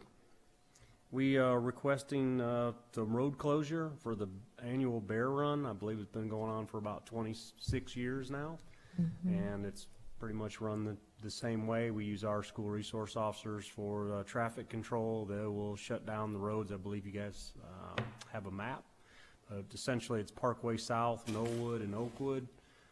They run 2 races, one of them for the little kids under 3rd grade, I believe, and it's a mile. The other one is about 2 miles for the older kids and the parents. If you have any questions, I'm happy to answer. It starts at 2:30. What time will the road be closed? I'm not sure about that, sir. I don't want to tell you wrong, but I think they start closing at about 15 minutes or so before. It's not a heavily traveled roadway, so they can shut it down pretty much right before the event, make sure all the traffic's clear, and then I think they keep it closed for maybe 40 minutes. Right, okay. The event doesn't take a long time. Okay, question from the council. Chair? Yes, sir. I just want to say this is a great event. There's not many times when you close down neighborhood roads and so few people will complain about it, as I've seen in Arbor Station. It's a wonderful event. My kids participated when they were of the appropriate size. So it's and Coach Souls does it. Just a quick shout out to Coach Souls over there. He does a fantastic job every year. So thank you. Okay. Anyone else? Mr. Chairman, I just would like to add to what Mayor Pro Tem just said. The partnership between the city and Arbor Station Elementary over the years with this race has been a good partnership, and it's a good thing for the community. And Coach Souls, a good friend of mine, has been a strong advocate for this race and organize it, and we appreciate the police department's participation in this race also. Thank you, Mr. Chairman. If there's, Madam Mayor? It just brings back memories. I don't have to run anymore. My daughter, the baby, is just signed today, her academic with Savannah State University. She had early admission, so we're going to be empty nesters. So I remember not fun run, what was it called? They were road runners, and we had to go and run this race every year. So I know. Okay, thank you. No bears. If there's no other person on the council, I'd like to put this on the consent agenda for Monday, if it's the pleasure. Okay, thank you. Thank you so much, Mr. Public Safety Chair. All right, Councilman Watts, you have a lot going on with Recreation, Culture, and Tourism Committee, chaired by Councilmember Chris Watts. Thank you, Madam Mayor. Believe it or not, we have 13 items, but I'm going to tie them all together here. The whole alphabet on this. Before I get started, Ms. Jackson, do you have any comments on this? Yes, sir. So Chelsea Jackson, 6695 Church Street. Over the past few months, you all have interviewed all of these individuals, 13 in total. As you remember, early last year, you established the Parks and Recreation Board, which is needed for the CAPRA certification that the Parks and Recreation Department is going through. So you have interviewed all individuals, and they are ready to serve and eager to serve. Okay, thank you, Ms. Jackson. So I'm going to read this almost like one item in 13. We're here to appoint representatives to the city's Parks and Recreation Advisory Board. Leslie Lunsford to post 1 for a term expiring February 15, 2022. Elena Hudson, post 2, term expiring February 15, 2021. Charles Jones to post 3, term expiring February 15, 2023. Francisco Artley, post 4, term expiring February 15, 2022. Kayla Betha, post 5, term expiring February 15, 2021. Toby Foster, post 6, term expiring February 15, 2023. Faye Dobbs Carter, post 7, term expiring February 15, 2022. Emily Leitner, post 8, term expiring on February 15, 2021. Barry Gamble, post 9, term expiring February 15, 2023. Eric Collins, post 10, term expiring February 15, 2022. Steve Horde, post 11, term expiring February 15, 2021. Chad Griffin, post 12, term expiring February 15, 2023. And Sherman Hampton, post 13, term expiring February 15th, 2022. Do we have any comments or questions from Mayor and Council? With that being said, and since all the names have been read into the record, I'd like to make a recommendation that this be placed on a consent agenda on Monday. Second. All right, thank you. Mayor, that's all I had tonight, believe it or not, on Recreation, Culture, and Tourism. That's how you do that, Councilman Watts. We'll move on to item, I know, very efficient. We'll move on to item 15, Technology Committee. That's chaired by Mayor Pro Tem Terry Miller. Thank you, Madam Mayor. We mercifully have only one item under the Technology Committee at this time, and that is to authorize the mayor to sign a service contract with Dovetail Communications, LLC, for phone service at the city's Wellness Center. And I believe Mr. Jenkins has some information for us. All right. Sam Jenkins, IT Manager, 6695 Church Street. Good evening, Madam and City Council. So for the Wellness Center, we're asking that we authorize that Sync Global provide phone and also fax services for the new Wellness Center. They currently offer phone, telecommunication, and also internet service now for our other city facilities. So we already doing business with this vendor, and they came in with a lower quote than the other vendor we had quote, which was Comcast. Thank you, sir. Any questions or comments from anybody on council regarding this matter?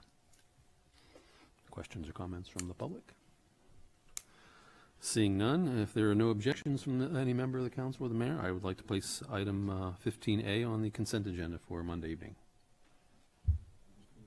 Thank you, Madam Mayor. That's all we have under the Technology Committee at this time. Thank you so much, Mr. Mayor Pro Tem. Move on to item 16, which is Transportation Committee. That's chaired by Councilmember Dr. LaShawn Burdanley. Thank you, Madam Mayor. We have no items under transportation tonight. Thank you so much, ma'am. Other business, is there any other business to come before council tonight from council members, from the elected body?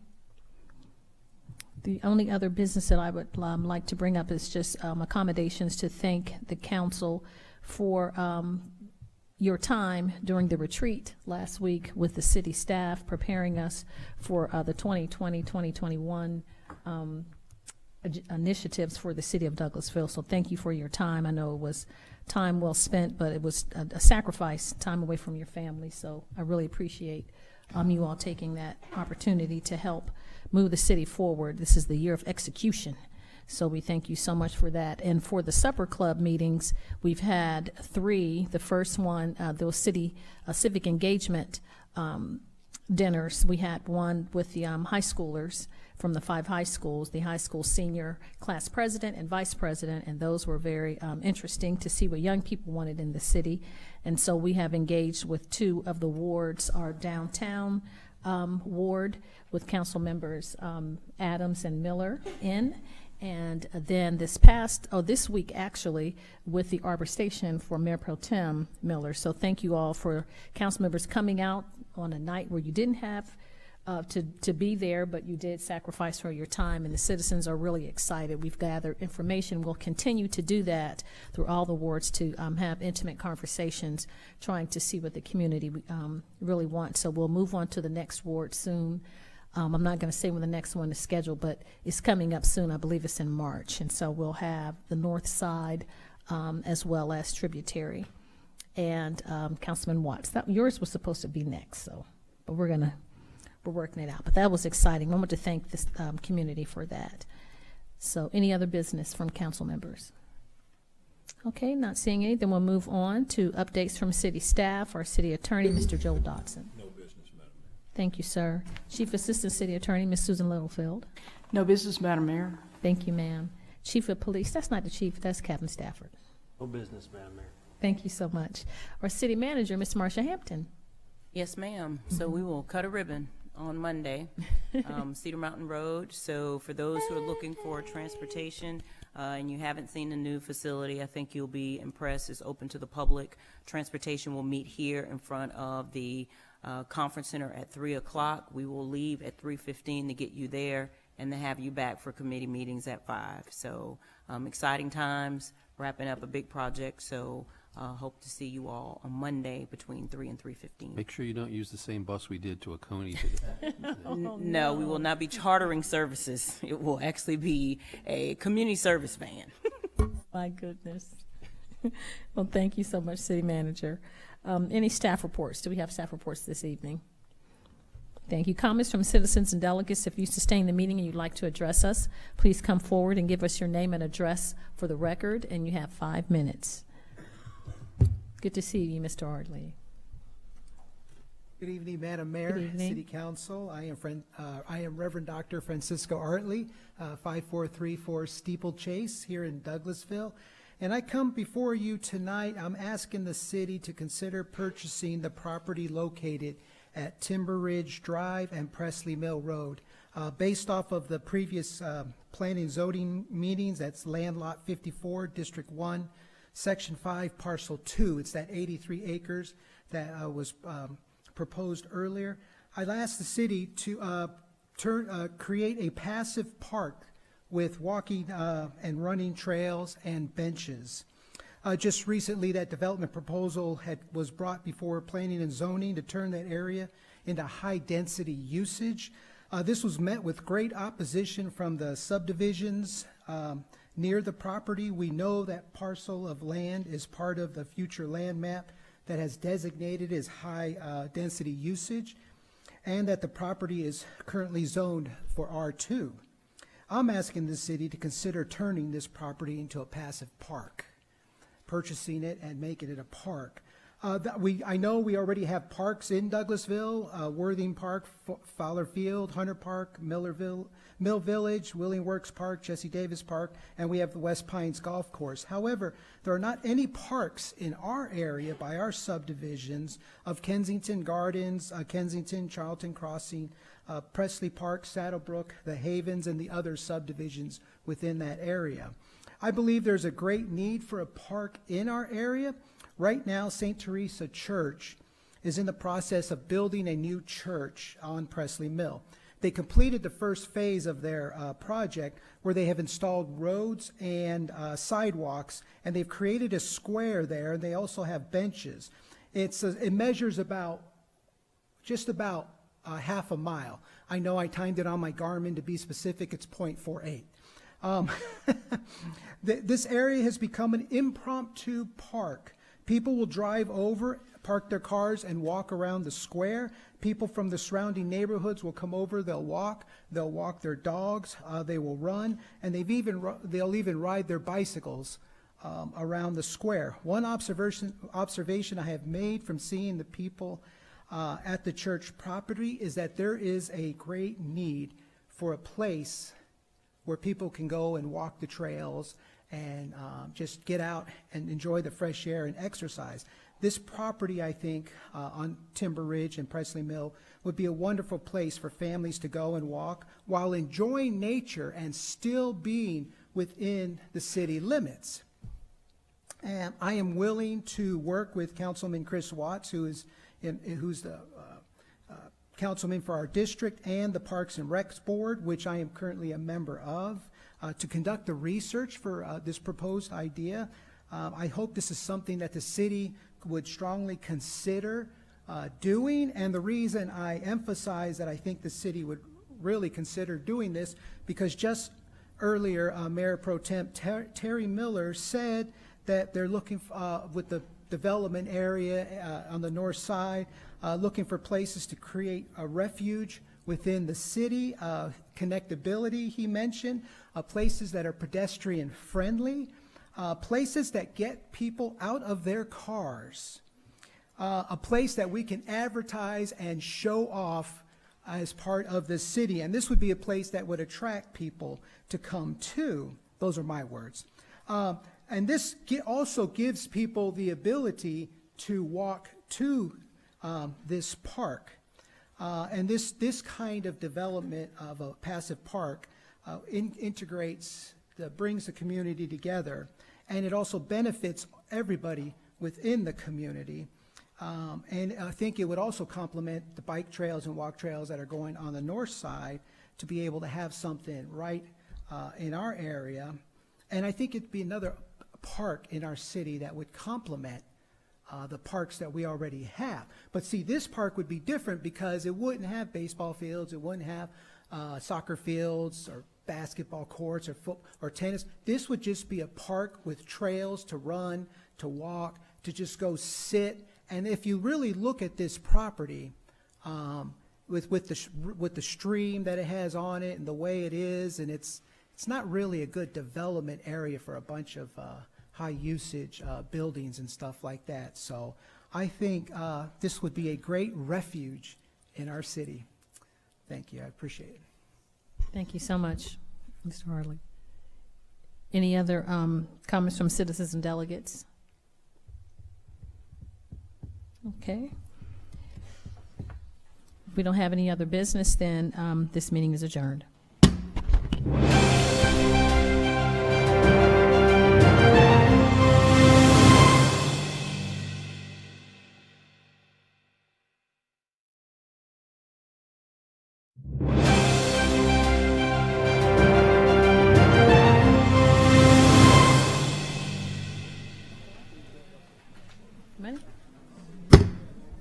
We'll call to order the City of Douglasville City Council regular meeting for tonight, which is Monday, February the 17th, President's Day. We'll have our invocation by Reverend Dr. Lusonia Richardson of Love Christian Center. After that, the Pledge of Allegiance, which will be led by the Mayor Pro Tem Terry Miller. Please stand for the invocation.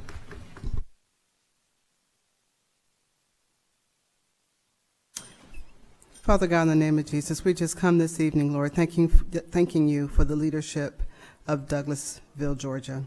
Lord, we ask for their supreme guidance and leadership, that you would give them knowledge and wisdom to protect your people, that their citizens may live peaceable lives. Lord, we pray for the mayor, the city council, the police department, that they would be safe, that their citizens would be safe. And Father, as we come into this meeting, Lord, we pray that your presence and your peace would abide in this place. In the name of Jesus, we pray. Amen. Allegiance to the flag of the United States of America and to the republic for which it stands, one nation, under God, indivisible, with liberty and justice for all.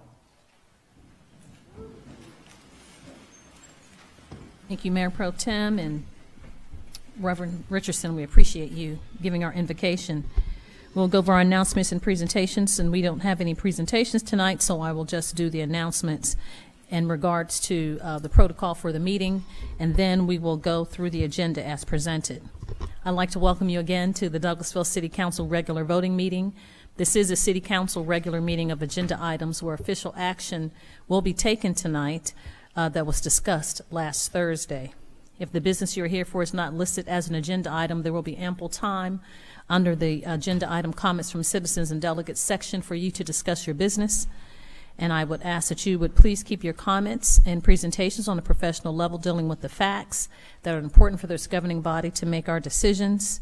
We'll ask that you would please not have any personal attacks on any individual or group of individuals. And if you deviate, we'll give you a warning the first time, and after that, if you deviate from that warning, we'll ask that you would leave the premises this evening. Only one person speaking at a time. Please do not applaud or react. Speak from the audience, cheer, carry on a conversation with the audience, or be disruptive, as we would like to keep the meeting professional and continue to move it forward. I'll remind you that we only are required to accept comments on public zoning matters, and you would just present all of your information to the chair. If you have a cell phone or iPad and all of that, the technology, please, if you don't mind, put them in silent mode at this time or turn those off until after the meeting has dissipated so that you won't be disruptive during the meeting. This is how the agenda items will be handled. The committee chairperson will read the agenda item, then the person representing that item or applicant will come forward, give his or her presentation. Myself and council members will possibly ask clarifying questions to help us make our decisions for tonight. After that, the committee chairperson will ask for comments or statements from the audience. There will be a maximum of 30 minutes for those in favor of the agenda item and 30 minutes to those in opposition. Each person will have 5 minutes to make their statements. If you come forward to make any statements, there is a card that's on the podium outside on the desk. We would ask that you would please fill that card out that's on the podium and hand it to the city clerk, Ms. Vicki Acker, to my right. And on the card, we'll ask for your name and address. And when you come to the podium, please give us your name and address for the record. This is not a question and answer format or a debate format. We're here to receive information, and we'll take that into consideration as we make our decisions. I think that is it for all the protocol and how things will be handled tonight. Other than that, if you have any printed information, we would ask that you please give that to the city clerk, and she will pass that information out to us. So now we'll move on with the agenda as presented or printed, and we'll move on to item number 5, which are the minutes for approval. And I have the minutes of the legislative work session of January 30th, 2020, and the regular meeting and executive session of February 3rd, 2020. Open the floor for a motion to approve the minutes. Thank you so much. We have a motion to approve from Councilman Adams. Second. Thank you. And a second. I think we had a tie with Mayor Pro Tem and Councilman Davis. And so it's been properly moved in second to approve the minutes as presented. Are there any questions or comments or any corrections that the council members see with the minutes? Thank you. Not seeing any. All those in favor of approving the minutes, please say aye. Aye. Aye. Opposed, nay. The ayes have it. The minutes are unanimously approved. We'll move on then to the consent agenda. I open the floor for a motion to approve the consent agenda. I'll make a motion that we approve the consent agenda. Madam Mayor. Thank you so much, Dr. LaShawn Burdan. We have a motion to approve the consent agenda. Is there a second? Second. Thank you. Councilman Estes. It's been properly moved in second to approve the consent agenda. Do we have any questions or comments or any further discussion as it relates to the consent agenda from the council members? Thank you. Not seeing any. All those in favor of approving the consent agenda, please say aye. Aye. Opposed, nay. The ayes have it. The consent agenda is approved. So we'll move on. I hope the technology is catching up with us. That was a long consent agenda. So we'll move on now to Economic Development Committee. That's chaired by Councilmember Mayor Pro Tem Terry Miller. Thank you, Madam Mayor. We have no business under the Economic Development Committee at this time. Thank you so much, Mayor Pro Tem. We'll move on to Finance Committee. That's chaired by Councilmember Mark Adams. Thank you, Madam Mayor. You're we welcome. have 2 items tonight under Finance. Yes, sir. First is to adopt an ordinance to amend the City of Douglasville's fiscal year 2019-2020 splost fund budget. This was discussed and presented to us on Thursday in our committee meetings, and also it was reviewed by our Finance Director, Ms. Karen Callan.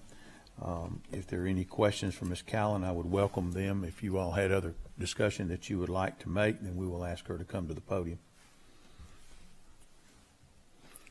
Any public comment or any question as far as public input from that item, we'd welcome. Seeing none, then I'll make a motion that we approve that amendment. Thank you so much, Mr. Chairman. We have a motion to approve. Is there a second?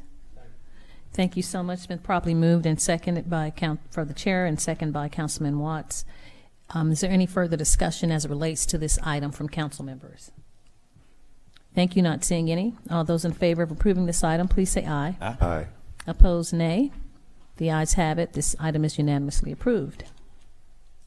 Thank you, Madam Mayor. Similar welcome. item, adopt an ordinance to amend the City of Douglasville's fiscal year 2019-2020 general fund budget. Again, if the information has been provided to us on Thursday for discussion, also in our Thursday work session.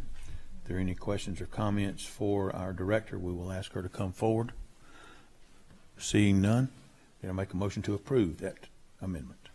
Thank you so much. Mr. Chairman, we have a motion to approve. Is there a second? Second.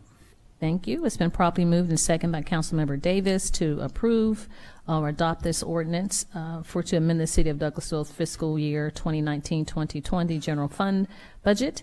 Do we have any questions or comments from council members? Any corrections? Thank you. Not seeing any. All those in favor of approving this item, please say aye. Aye. Opposed, nay. The ayes have it. This item is adopted. Thank you, Madam Mayor. That's all that we have tonight under Finance. Thank you so much, Chairman Adams. We'll move on to Housing and Community Affairs Committee. That's chaired by Councilmember Dr. LaShawn Danley. Thank you, Madam Mayor. We have no items under Housing and Community Development. Thank you. You're welcome. Thank you so much, Madam Chairman. We'll move on to item 10, which is the Legislative and Intergovernmental Committee. That's chaired by Councilmember Samuel Davis. Yes, ma'am. Madam Mayor, I have one item. Item A, adopt an ordinance to amend the subsection 250-6 of the American Administration Ordinance to add as pre-approved travel event for the mayor all meetings of the African American Mayor Association. Madam Mayor, I make a motion we approve number 20-075. Second. Thank you so much, Mr. Chairman. It's been probably moved and seconded by Councilmember Dr. LaShawn Danley to approve item 20-075. Any additional questions or comments from council members? I have a comment, Madam Mayor. Yes, ma'am. Councilman Davis, Chairman. Yes, I just want to say that I am delighted again, Madam Mayor, that you are broadening your avenues of classes and courses. So I know this will be a great asset to you as well as to the city and our citizens. Thank you. Thank you so much. I appreciate your support. And just for the citizens, I do have a budget for training and travel, and this will not go outside of the scope of the budget. I don't expand beyond the amount that's allotted to me every year, and I'm just adding this to part of the training that I receive. So it's not an extra expense. Anyone else? Okay. Okay, not seeing any. All those in favor of approving, we have a motion and a second to approve item 20-075, and we've received comments. Are there any additional questions or comments as relates to this item? Thank you. Not seeing any. All those in favor of approving this item, please say aye. Aye. Opposed, nay. The ayes have it. This item is unanimously approved. That's all I have, Madam Mayor. Thank you. You're welcome. Thank you, Mr. Chairman. We'll move on to Personnel and Organization Committee. That's chaired by Councilmember Chris Watts. Thank you, Madam Mayor. We have no items tonight under personnel and organization. Thank you so much, Councilman Watts. We'll move on then to Planning and Development Committee. That is chaired by Councilmember Mark Adams. Thank you, Madam Mayor. We You're have welcome. several items tonight under Planning and Development. Item A would be to refer to the Planning Commission a proposal to rezone city-owned property at 6740 West Spring Street, 0.51 acres in land lot 16, District 1, Section 5D, parcel 89, from public, semi-public district to general commercial district, with principal and accessory uses limited to school, kindergarten, elementary, and secondary. Our staff brought this to our attention this afternoon. We'd had some discussion on it on Thursday night, and this is basically a small parcel of land with a building on it that is presently being leased to our local school here downtown Airway. I will open the floor for any other comment or any question or any further discussion. I know that we just completed that in our 5 o'clock meeting. Seeing none, I would make a motion to approve that referral to the Planning Commission. Thank you so much, Mr. Chairman. We have a motion to approve. Is there a second? Second. Thank you so much, Councilman Davis. Been properly moved and second to approve this referral to the Planning Commission for the city-owned property on West Spring Street. Do we have any additional questions or comments from council members? Thank you. Not seeing any. All those in favor of approving this item, please say aye. Aye. Opposed, nay. The ayes have it. This item is unanimously approved. Moving on to item B. Mayor Pro Tem. Hold a public hearing and consider a request for a change in zoning from R2 Single Family Residential Detached District to PRD Planned Residential Development District for .786 acres on Van Zant Mill Road, land lot 224, District 2, Section 5, parcels 5, 6, 7, 8, 9, 10, and 11. Application by Torian Priestley, the Benoit Group, LLC. Would the applicant please come forward? As you're approaching, sir, if you would please remember to give us your name and address for the record. We'd love to hear from you as far as this public hearing on any new additional information that you might provide. New information only, please. Good evening. This always happens. Good evening, Councilman and Mayor. Cortez Carter, 1363 Blairwood Court in Atlanta, Development Director with the Benoit Group. And there is no additional information that I have from Thursday's presentation, so I'm happy to entertain any questions you might have. Thank you, sir. Appreciate that. This being a public hearing, our mayor has already given you the instructions as to the time limits.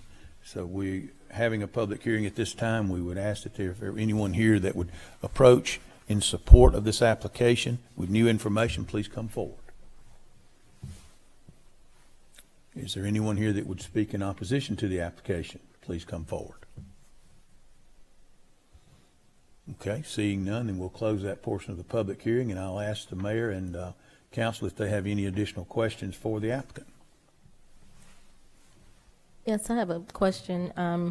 We spoke on last Thursday in regards to the plans, and I do understand that currently right now that this is just a zoning piece, so forthcoming there will be a more detailed outline of the full plan as it relates to the landscaping. Can you just, landscaping, building, connectivity that we spoke of? Yes, thank you. Again, Cortez Carter.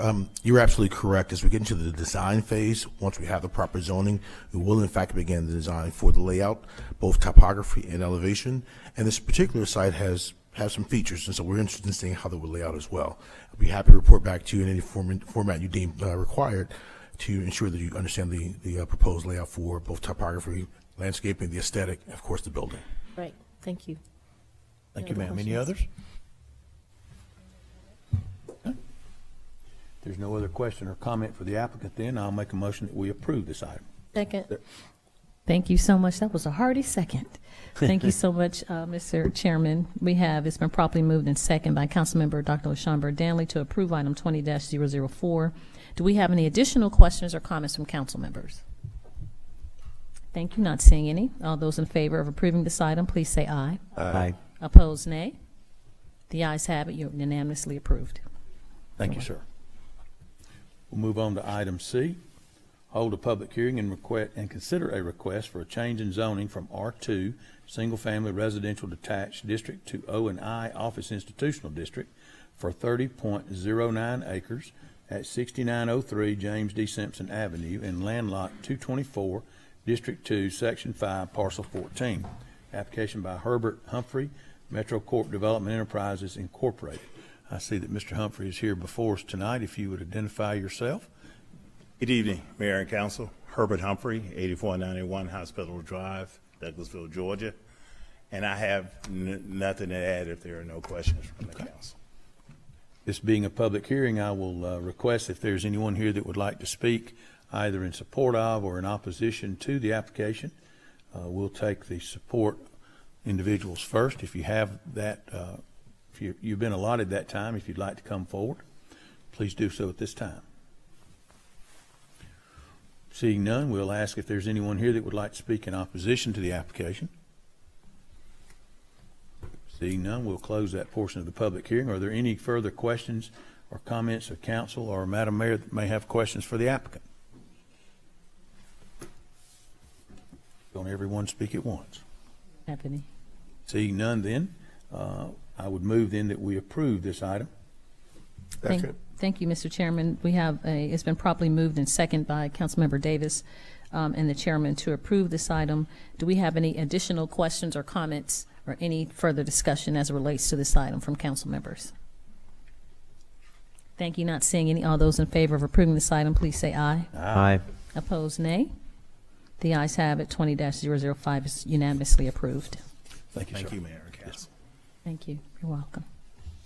Moving on to item D, I need to make a motion to remove from the table item 20-097.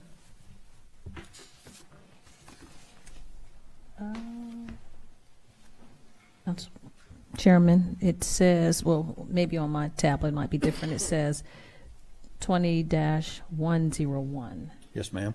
In green, motion to remove from the table item 20-097, which is new item 20-101. Okay, me with dyslexia. You're right. I didn't see Make a that motion as to well. remove from the table. Yes, sir.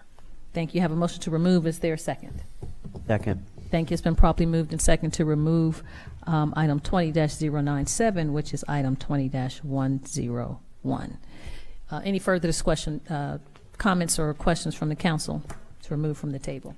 All those in favor, please say aye. Aye. Opposed, nay. The ayes have it. This item is removed from the table. Thank you, Madam Mayor. Then You're we move welcome. to item E, tabled from December 16, 2019, which item was item 19-267. Hold a public hearing and consider a request for a change in zoning from GC General Commercial and R2 Residential Single Family Detached District to PRD Planned Residential Development District for 16.46 acres on Whitley Drive and at 7162 West Broad Street and at 12671, 12681, 12691, and 12701 Veterans Memorial Highway in land lot 192, District 1, Section 5, Parcel 59 through 64. Application by TPA Residential LLC. This item was tabled as the reading has shown. We have now received a request on Thursday night that this item would be withdrawn. Therefore, we would take no action on the item at this time. Okay. And that's all that we have under planning and development tonight, Madam Mayor. Thank you. You're welcome. Thank you, Mr. Chairman. We'll move on to item 13, which is Public Improvement and Beautification Committee. That's chaired by Councilmember Nicole Miller. Thank you, Madam Mayor. We have no business tonight with Public Improvement and Beautification. Thank you so much, Madam Chairman. We'll move on to 14, which is Public Relations Committee. That's chaired by Councilmember Howard Estes. Thank you, Madam Mayor. We have no new business for Public Relations Committee this evening. Thank you so much, Councilman Estes. We'll move on then to Public Safety Committee. That's chaired by Councilmember Samuel Davis. Yes, ma'am. I have one item. Hold a public hearing to consider a request for a change in agent outlet manager for the alcoholic beverage license for the retail package sale of wine and malt beverage at the following establishment license: Aldous INC, DBA, Aldous number 11, location 2990 Chapel Hill Road. Current agent outlet manager Karen Argo, proposed agent outlet manager Kamisha Johnson. The required fees have been paid into the finance department. Will the applicant please come down, please?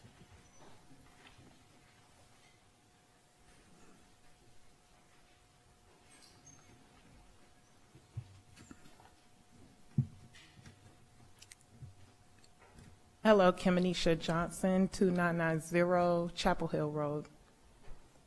Okay, before we make a motion, do we have any additional questions from the council? Okay.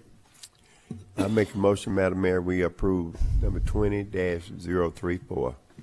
Thank you so much. Mr. Chairman, we have a motion to approve. Is there a second? Second. Thank you so much. Councilman Estes, it's been properly moved in second to approve item 20-034. Any additional questions or comments from council members? Thank you. One more checkout people, that's all. A couple more checkout. Checkout people at Aldi's. Oh. They appreciate it. Thank you so much. Any additional questions or comments as relates to this item? Not seeing any. All those in favor of approving, please say aye. Aye. Opposed, nay. The ayes have it. This item is approved unanimously. Thank you, ma'am. Good luck. That's all I have, Madam Mayor. Thank you. Thank you so much, Mr. Public Safety Chair. We'll move on then to Recreation, Culture, and Tourism Committee. That's chaired by Councilmember Chris Watts. Thank you, Madam Mayor. We have no business tonight in Recreation, Culture, and Tourism. Thank you so much, Coach. We'll move on to Technology Committee. That's chaired by Mayor Pro Tem Terry Miller. Thank you, Madam Mayor. We have no business at this time to the Technology Committee. Thank you so much, Mayor Pro Tem. We'll move on then to Transportation Committee. That's chaired by Councilmember Dr. LaShawn Burdanley. Thank you, Madam Mayor. We have no business under Transportation Committee. Thank you so much, ma'am. We'll move on then to other business. Is there any other business to come before council tonight from council members? Speak now, forever hold your peace. Okay, don't see any. Then we'll move on then to updates from city staff. Mr. Dodson. No business, Madam Mayor. Thank you so much, our city attorney. Our chief assistant city attorney, Ms. Susan Littlefield. No business, Madam Mayor. Thank you, ma'am. Police chief, as deputy chief, Sue Ann Shaw.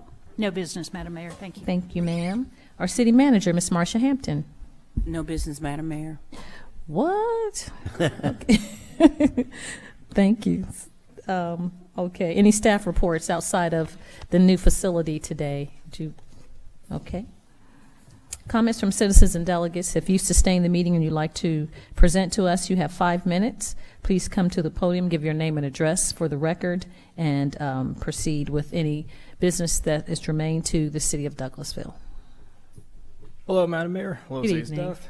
The name is Marshall Phipps. My address is 79 Brookside Court in Villa Rica. Now, I know it's been a long while since I've been here at the podium. That's because there's been a lot of behind-the-scenes work I've been doing for my nonprofit. I'm pleased to announce that I've made some major progress behind the scenes. The new website has launched. My official logo for the nonprofit is almost finished. I'm about to start the process of filing paperwork with the IRS to obtain nonprofit status, so that way we can start getting donations to restore the locomotive and the railroad at Hunter Park. And I'm also hoping that once after my 501c nonprofit status is approved, we can conjure up some sort of legal agreement to where the railroad falls under the organization's ownership, but still falls under Parks and Recreation, though we can get to that maybe hopefully in 2 months, depending on how the process goes. But that's the general update I wanted to give to all of you. Thank you. Hey, Mr. Phillips, we'll take that under advisement, and staff, I don't know if you wanted him to speak with our Parks and Recreation Director or not, or we'll just wait until later on down the road. We'll collect this paperwork when it comes in, Mayor. Okay. Thank you so much. Any other comments from citizens and delegates? Thank you. Not seeing any then. Without having any other business, this meeting is adjourned.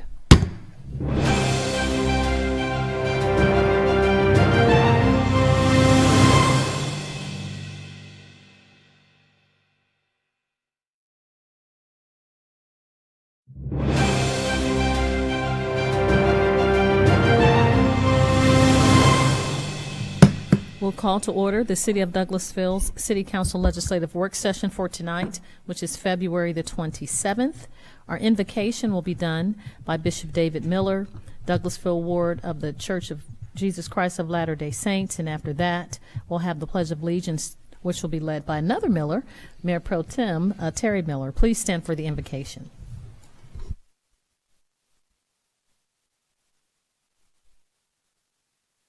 Our Heavenly Father, we're grateful that we can live in this free and beautiful country with so much prosperity that's so unique in the world and her history.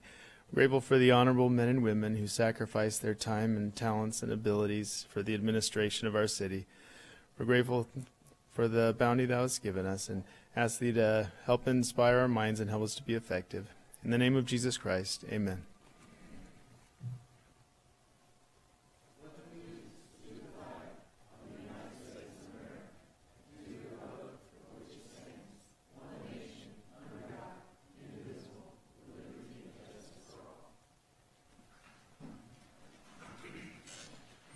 Thank you, Mr. Millers, Mayor Pro Tem, and Bishop David Miller. We really appreciate you coming out this evening and administering the invocation for us. For announcements and presentations, I'll go through the announcements and then we will follow the agenda as it's presented. I'd like to welcome you again to the Douglasville City Council Legislative Work Session. This is a work session where agenda items are presented for discussion only. No official action will be taken tonight. We'll take action on our agenda items on Monday at 6 p.m. If the business you're here for is not listed as an agenda item, there will be ample time under the agenda item Comments from Citizens and Delegates section for you to discuss your business. There's just a few protocol issues I'd like to bring to your attention. I'd ask that you would please keep your comments and presentations on a professional level, dealing with the facts that are important for this governing body to make our decisions. We will not accept comments that are considered by the chair to be of a personal attack on any individual or group of individuals. You'll receive a warning from the chair if you deviate from this requirement the first time. A second deviation will result in us asking you to leave the chambers for the evening. Only one person speaking at a time. Please do not applaud or react to speakers. Speak from the audience, cheer, carry on a conversation. I'll remind you that we're only required to accept public comments during the public hearing portion for zoning matters. If you have a cell phone or electronic device, iPads and all of that, please put those in silent mode at this time so that they will not be disruptive during the meeting. The agenda items will be handled as the following. The committee chairperson will read the agenda item.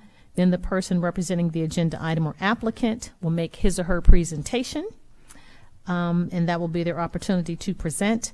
Myself and council members will possibly ask clarifying questions from the applicant so that we'll receive all the information that we need to make our decision on Monday.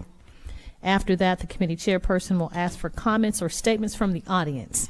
There's a 30-minute time frame for those in favor of the agenda item and 30 minutes for those in opposition, and each person has 5 minutes. The timekeeper is our city clerk, Ms. Vicki Acker, to my right. If you'd like to make comments, there is a card outside on the podium. We ask that you would please fill that out with your name and address for the record. Turn that in to Ms. Vicki Acker, our city clerk, and then come to the podium. Give us your name and record, name for the record and your address, and we welcome you to talk to us. So at that time, we'll just receive information. It's not a question and answer or debate format. We're just here to hear information to help us make our decision. We'll take all that into advisement. So I think those are all the protocol, how everything is going to go tonight, and we'll proceed with the agenda as presented and that's printed outside. So we'll move on with the agenda items and committees. Our first committee is Economic Development Committee. That's chaired by Councilmember Mayor Pro Tem Terry Miller. Thank you, Madam Mayor. We have no business under the Economic Development Committee at this time. Thank you so much, Mr. Mayor Pro Tem. Item 6 is Finance Committee. That's chaired by Councilmember Mark Adams. Thank you, Madam Mayor. We have no business tonight under Finance. Thank you so much, Mr. Finance Chair. Housing and Community Affairs Committee. That's chaired by Councilmember Dr. LaShawn Burdanley. Thank you, Madam Mayor. We have no business under Housing and Community Affairs. Thank you, ma'am. Welcome. Legislative and Intergovernmental Committee, chaired by Councilmember Samuel Davis. No items at this time. Thank you. Thank you so much, Councilman Davis. Personal and Organization Committee, chaired by Councilmember Chris Watts. Thank you, Madam Mayor. We have no business tonight in Personnel and Organization. Thank you so much, Coach. We'll move on to Planning and Development Committee.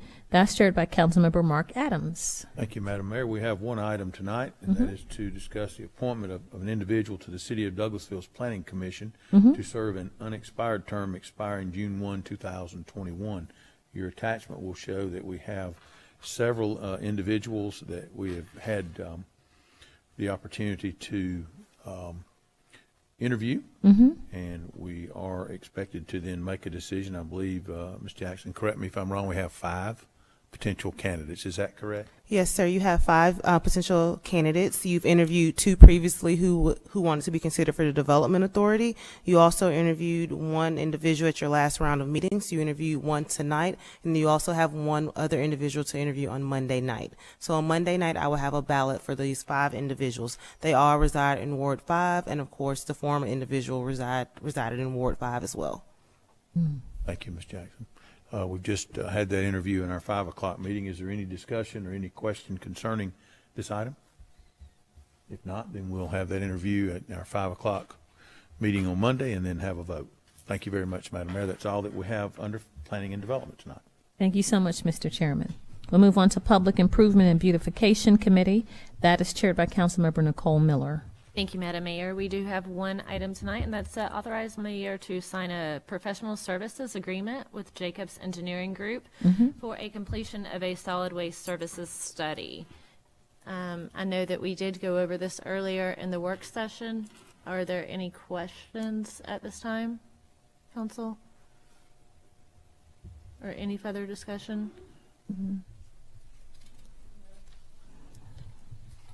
Madam Chair, I would say just in passing, I would hope that the study would give us some direction as to how to go as far as our new fee schedule that we may be looking at, and that we would be able to glean information that would help us to more streamline work. But I think that our Maintenance and Sanitation Department is doing a great job. I just hope that it helps us find ways to improve. Absolutely, and I don't think that we can question that for a moment if they're doing a great job.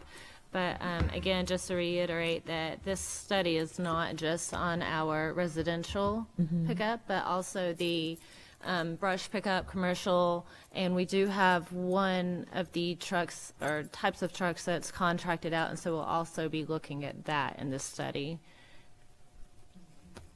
Madam Chair, I did have a quick question. I don't know if Mr. Gregg, our Public Works Director, when the study is done by Jacobs, and I know we're just approving to have the study done by Jacobs, would it give recommendations for maybe more personnel, or is it just for services? I do not expect it to address too much personnel, but it would depend on what the overall scope of services that they recommend at the end of it, and that could affect it one way or the other. But I do not go into it with a huge amount of expectations of making significant changes in a particular area. We do, as we discussed earlier, our rates have not been dealt with in a number of years, 15 to 20 years overall. And so we know it needs to be dealt with. It needs to be dealt with holistically. Yes, sir. And a good comparison of comparable local governments. You have to compare local government to local government. We're not a private business. Yes, sir. And we're a local government. We serve our people. I think we do it very well in a number of ways. And my expectation is that this service, that this study helps us to serve our citizens better with more clarity. Yes, sir. Okay, so I know you make whatever work, you just make Absolutely. it, you make it happen. Absolutely. And so I didn't know certain if the refuge employees would need to be, we would need to have more on the docket, but before the Census Bureau comes out, you already know because you're handling those receptacles every day, You're right, and to that point, while it's sort of off the topic a little bit of this in one sense, you're exactly right. It all ties in. We've got a lot of new rooftops coming in.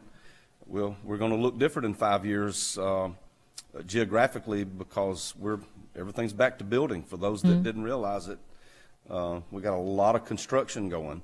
Yes. And so this is a good time to do a study like this to make sure our revenue measures are correct, and we're ready to serve. Got our new facilities. We're almost That's up and exciting. running in every aspect, so we're ready to serve. Very good. Thank you, Mr. Roberts. Thank you, Madam Chair. Thank you, Madam Mayor. Mr. Roberts, one final question. Do we have any idea on timeline of the study? So right now their estimate is about 3 months. My hope is that we will have something to present back to you by the middle back in council by the second round of June, hopefully. I think that's like the 11th and the 15th of June. And so hopefully we can have something back to you then and have something new ready to roll out, possibly July or August of this summer. Perfect. Thank you. Council, was there any further questions or discussion? Nope. Okay. Well, Madam Mayor, that's all that I had this evening. Thank you so much. Thank you, Madam Chair. Thank you, Mr. Roberts. We'll move on to the next committee, which is Public Relations Committee. That's chaired by Councilmember Howard Estes. No business tonight. Thank you, Madam Mayor. You're welcome. Thank you, Councilman Estes. Public Safety Committee. That's chaired by Councilmember Samuel Davis. I have one item. Item A, hold a public hearing to consider a request for the alcoholic beverage license for the on-premises sale and consumption of wine and malt beverage at the spiritual liquor and the following establishment: licensee, FIN, FIN, and Feathers Restaurant and Hospitality, INC, DBA, FIN and Feathers, location 7430 Douglas Boulevard. Proposed agent outlet manager, Ayanna Johnson. Required fees have been paid into the finance department. Would the applicant please come down if you're here? And your name and address, please, for the records. Yes. Ayanna Johnson, 7430 Douglas Boulevard, Douglas. And would this be a first-time restaurant for you? Yes. And how do you go about training your staff for? Well, everyone will go through the Serve Safe. It's a training online. We will have like a week of training for all employees. We're very big on customer service, cleanliness. So we'll make sure that everybody, as far as the whole entire staff, cooks, servers, bartenders, hostess. Will you be your own on-site manager? Yes. Okay. Right now we have council, question from the council, please. Yes, sir, Mr. Chairman. I did welcome. I wanted to ask about, and Councilmember Davis did, the chair did ask about training, but more specifically about checking for ID. Oh, definitely. For selling that will be, alcohol beverage. That's a must. Every server, bartender, even at the door, we will make sure we check as well when it goes into the nighttime. That's big. Okay. So. And have you had any experience running a restaurant before? Not this particular restaurant, but just give us a little bit of background for experience. I've been a manager at a bar. It's like a sports bar. A manager pretty much at the same as a restaurant as well. So I have that background. Okay. All right. And doing very well. Well, great. Thank you. Welcome. Thank you, Mr. Chairman. That's all I had. Thank you. Any other council member have any questions? Okay, at this time, we will have to hold a public hearing. And the public hearing consists of those that's 5 minutes, for those that's speak against your license to be. And at this time, if you want to come down and speak against it, you got 5 minutes. We're now holding a public hearing. Since there's no takers, we got 5 minutes to come down and speak for the license. Since we have no takers, and I close the public hearing. And if you come back on Monday, and we'll give you the answer, okay? Thank you. Thank you. Thank you. That's all I have, Madam Mayor. Thank you. You're welcome. Thank you, Mr. Chairman. We'll move on to Recreation, Culture, and Tourism Committee. That's chaired by Councilmember Chris Watts. Thank you, Madam Mayor. We have no business tonight in Recreation, Culture, and Tourism. Formerly Parks and Recreation. Thank you so much. We'll move on to Technology Committee. That's chaired by Mayor Pro Tem Terry Miller. Thank you, Madam Mayor. We have no business at this time under the Technology Committee. Thank you, sir. Moving on to item 16, which is Transportation Committee. That's chaired by Councilmember Dr. LaShawn Burdanley. No items tonight, Madam Mayor, under Transportation Committee. Thank you, ma'am. You're welcome. We'll move on to 17, other business. Is there any other business to come before council tonight from the elected body, from council members? Thank you. Not seeing any. Then we'll move on to updates from city staff. Our city attorney, Mr. Joel Dotson. No business, ma'am. Thank you, sir. Chief Assistant City Attorney, Ms. Susan Littlefield. No business, Madam Mayor. Thank you, ma'am.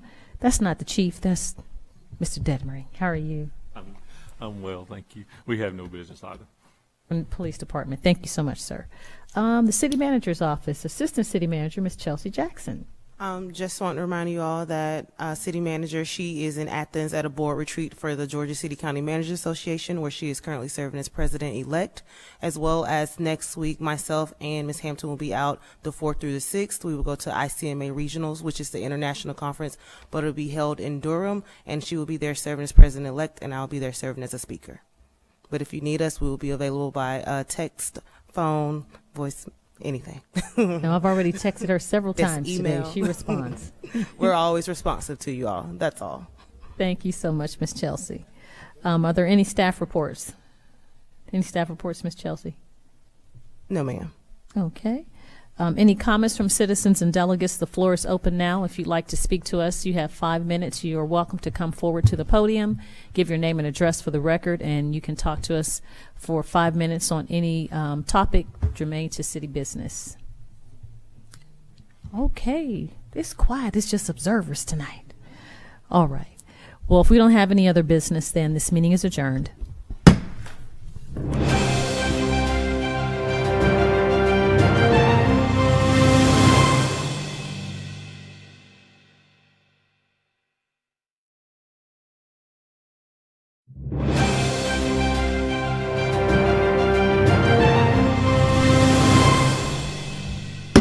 We'll call to order the City of Douglasville City Council regular meeting for tonight, which is March the 2nd.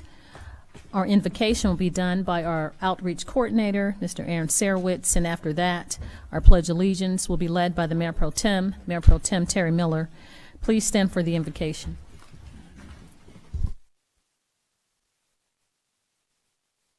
Good evening, Mayor and Council.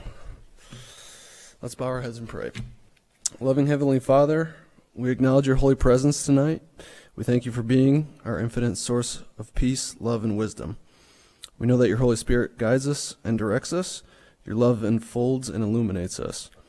Let that light of your divine wisdom direct the deliberations of this council so that they may tend to the preservation of peace, the promotion of happiness, and may perpetuate to us the blessing of equal liberty. In your name we pray. Amen. Allegiance to the flag of the United States of America and to the republic for which it stands, one nation, under God, indivisible, with liberty and justice for all. Thank you, Mayor Pro Tem, for leading us in the pledge, and we appreciate you being a ram in the bush, Mr. Sarowitz. Thank you for the beautiful invocation. We'll move on now to announcements and presentations, and I will do our announcements for the protocol of the meeting, and then we will move on with the agenda. I'd like to welcome you again to the Douglasville City Council regular meeting. This is the City Council regular meeting of agenda items where official action will be taken this evening on the items that were discussed at our work session on last Thursday. If the business you're here for is not listed as the agenda item, there will be ample time under the agenda item comments from citizens and delegates section for you to discuss your business. I would ask that you would please keep your comments and presentations on a professional level, dealing with the facts that are important for this governing body to make our decisions. Again, we will not accept comments that are considered by the chair to be of a personal attack on any individual or group of individuals. You'll receive a warning from the chair if you deviate from this requirement. A second deviation will result in you being asked to leave the chambers this evening. Only one person speaking at a time. Please do not applaud or react to speakers. Speak from the audience, cheer, carry on a conversation with others, or be disruptive. I'm going to remind you that we're only required to accept public comments on zoning matters, and this is how the agenda items will be handled this evening. The committee chairperson will read the agenda item. Then the person representing that agenda item or applicant will make his or her presentation. Myself and council members will possibly ask clarifying questions to help us make our decision before we vote. After that, the committee chairperson will ask for comments or statements from the audience.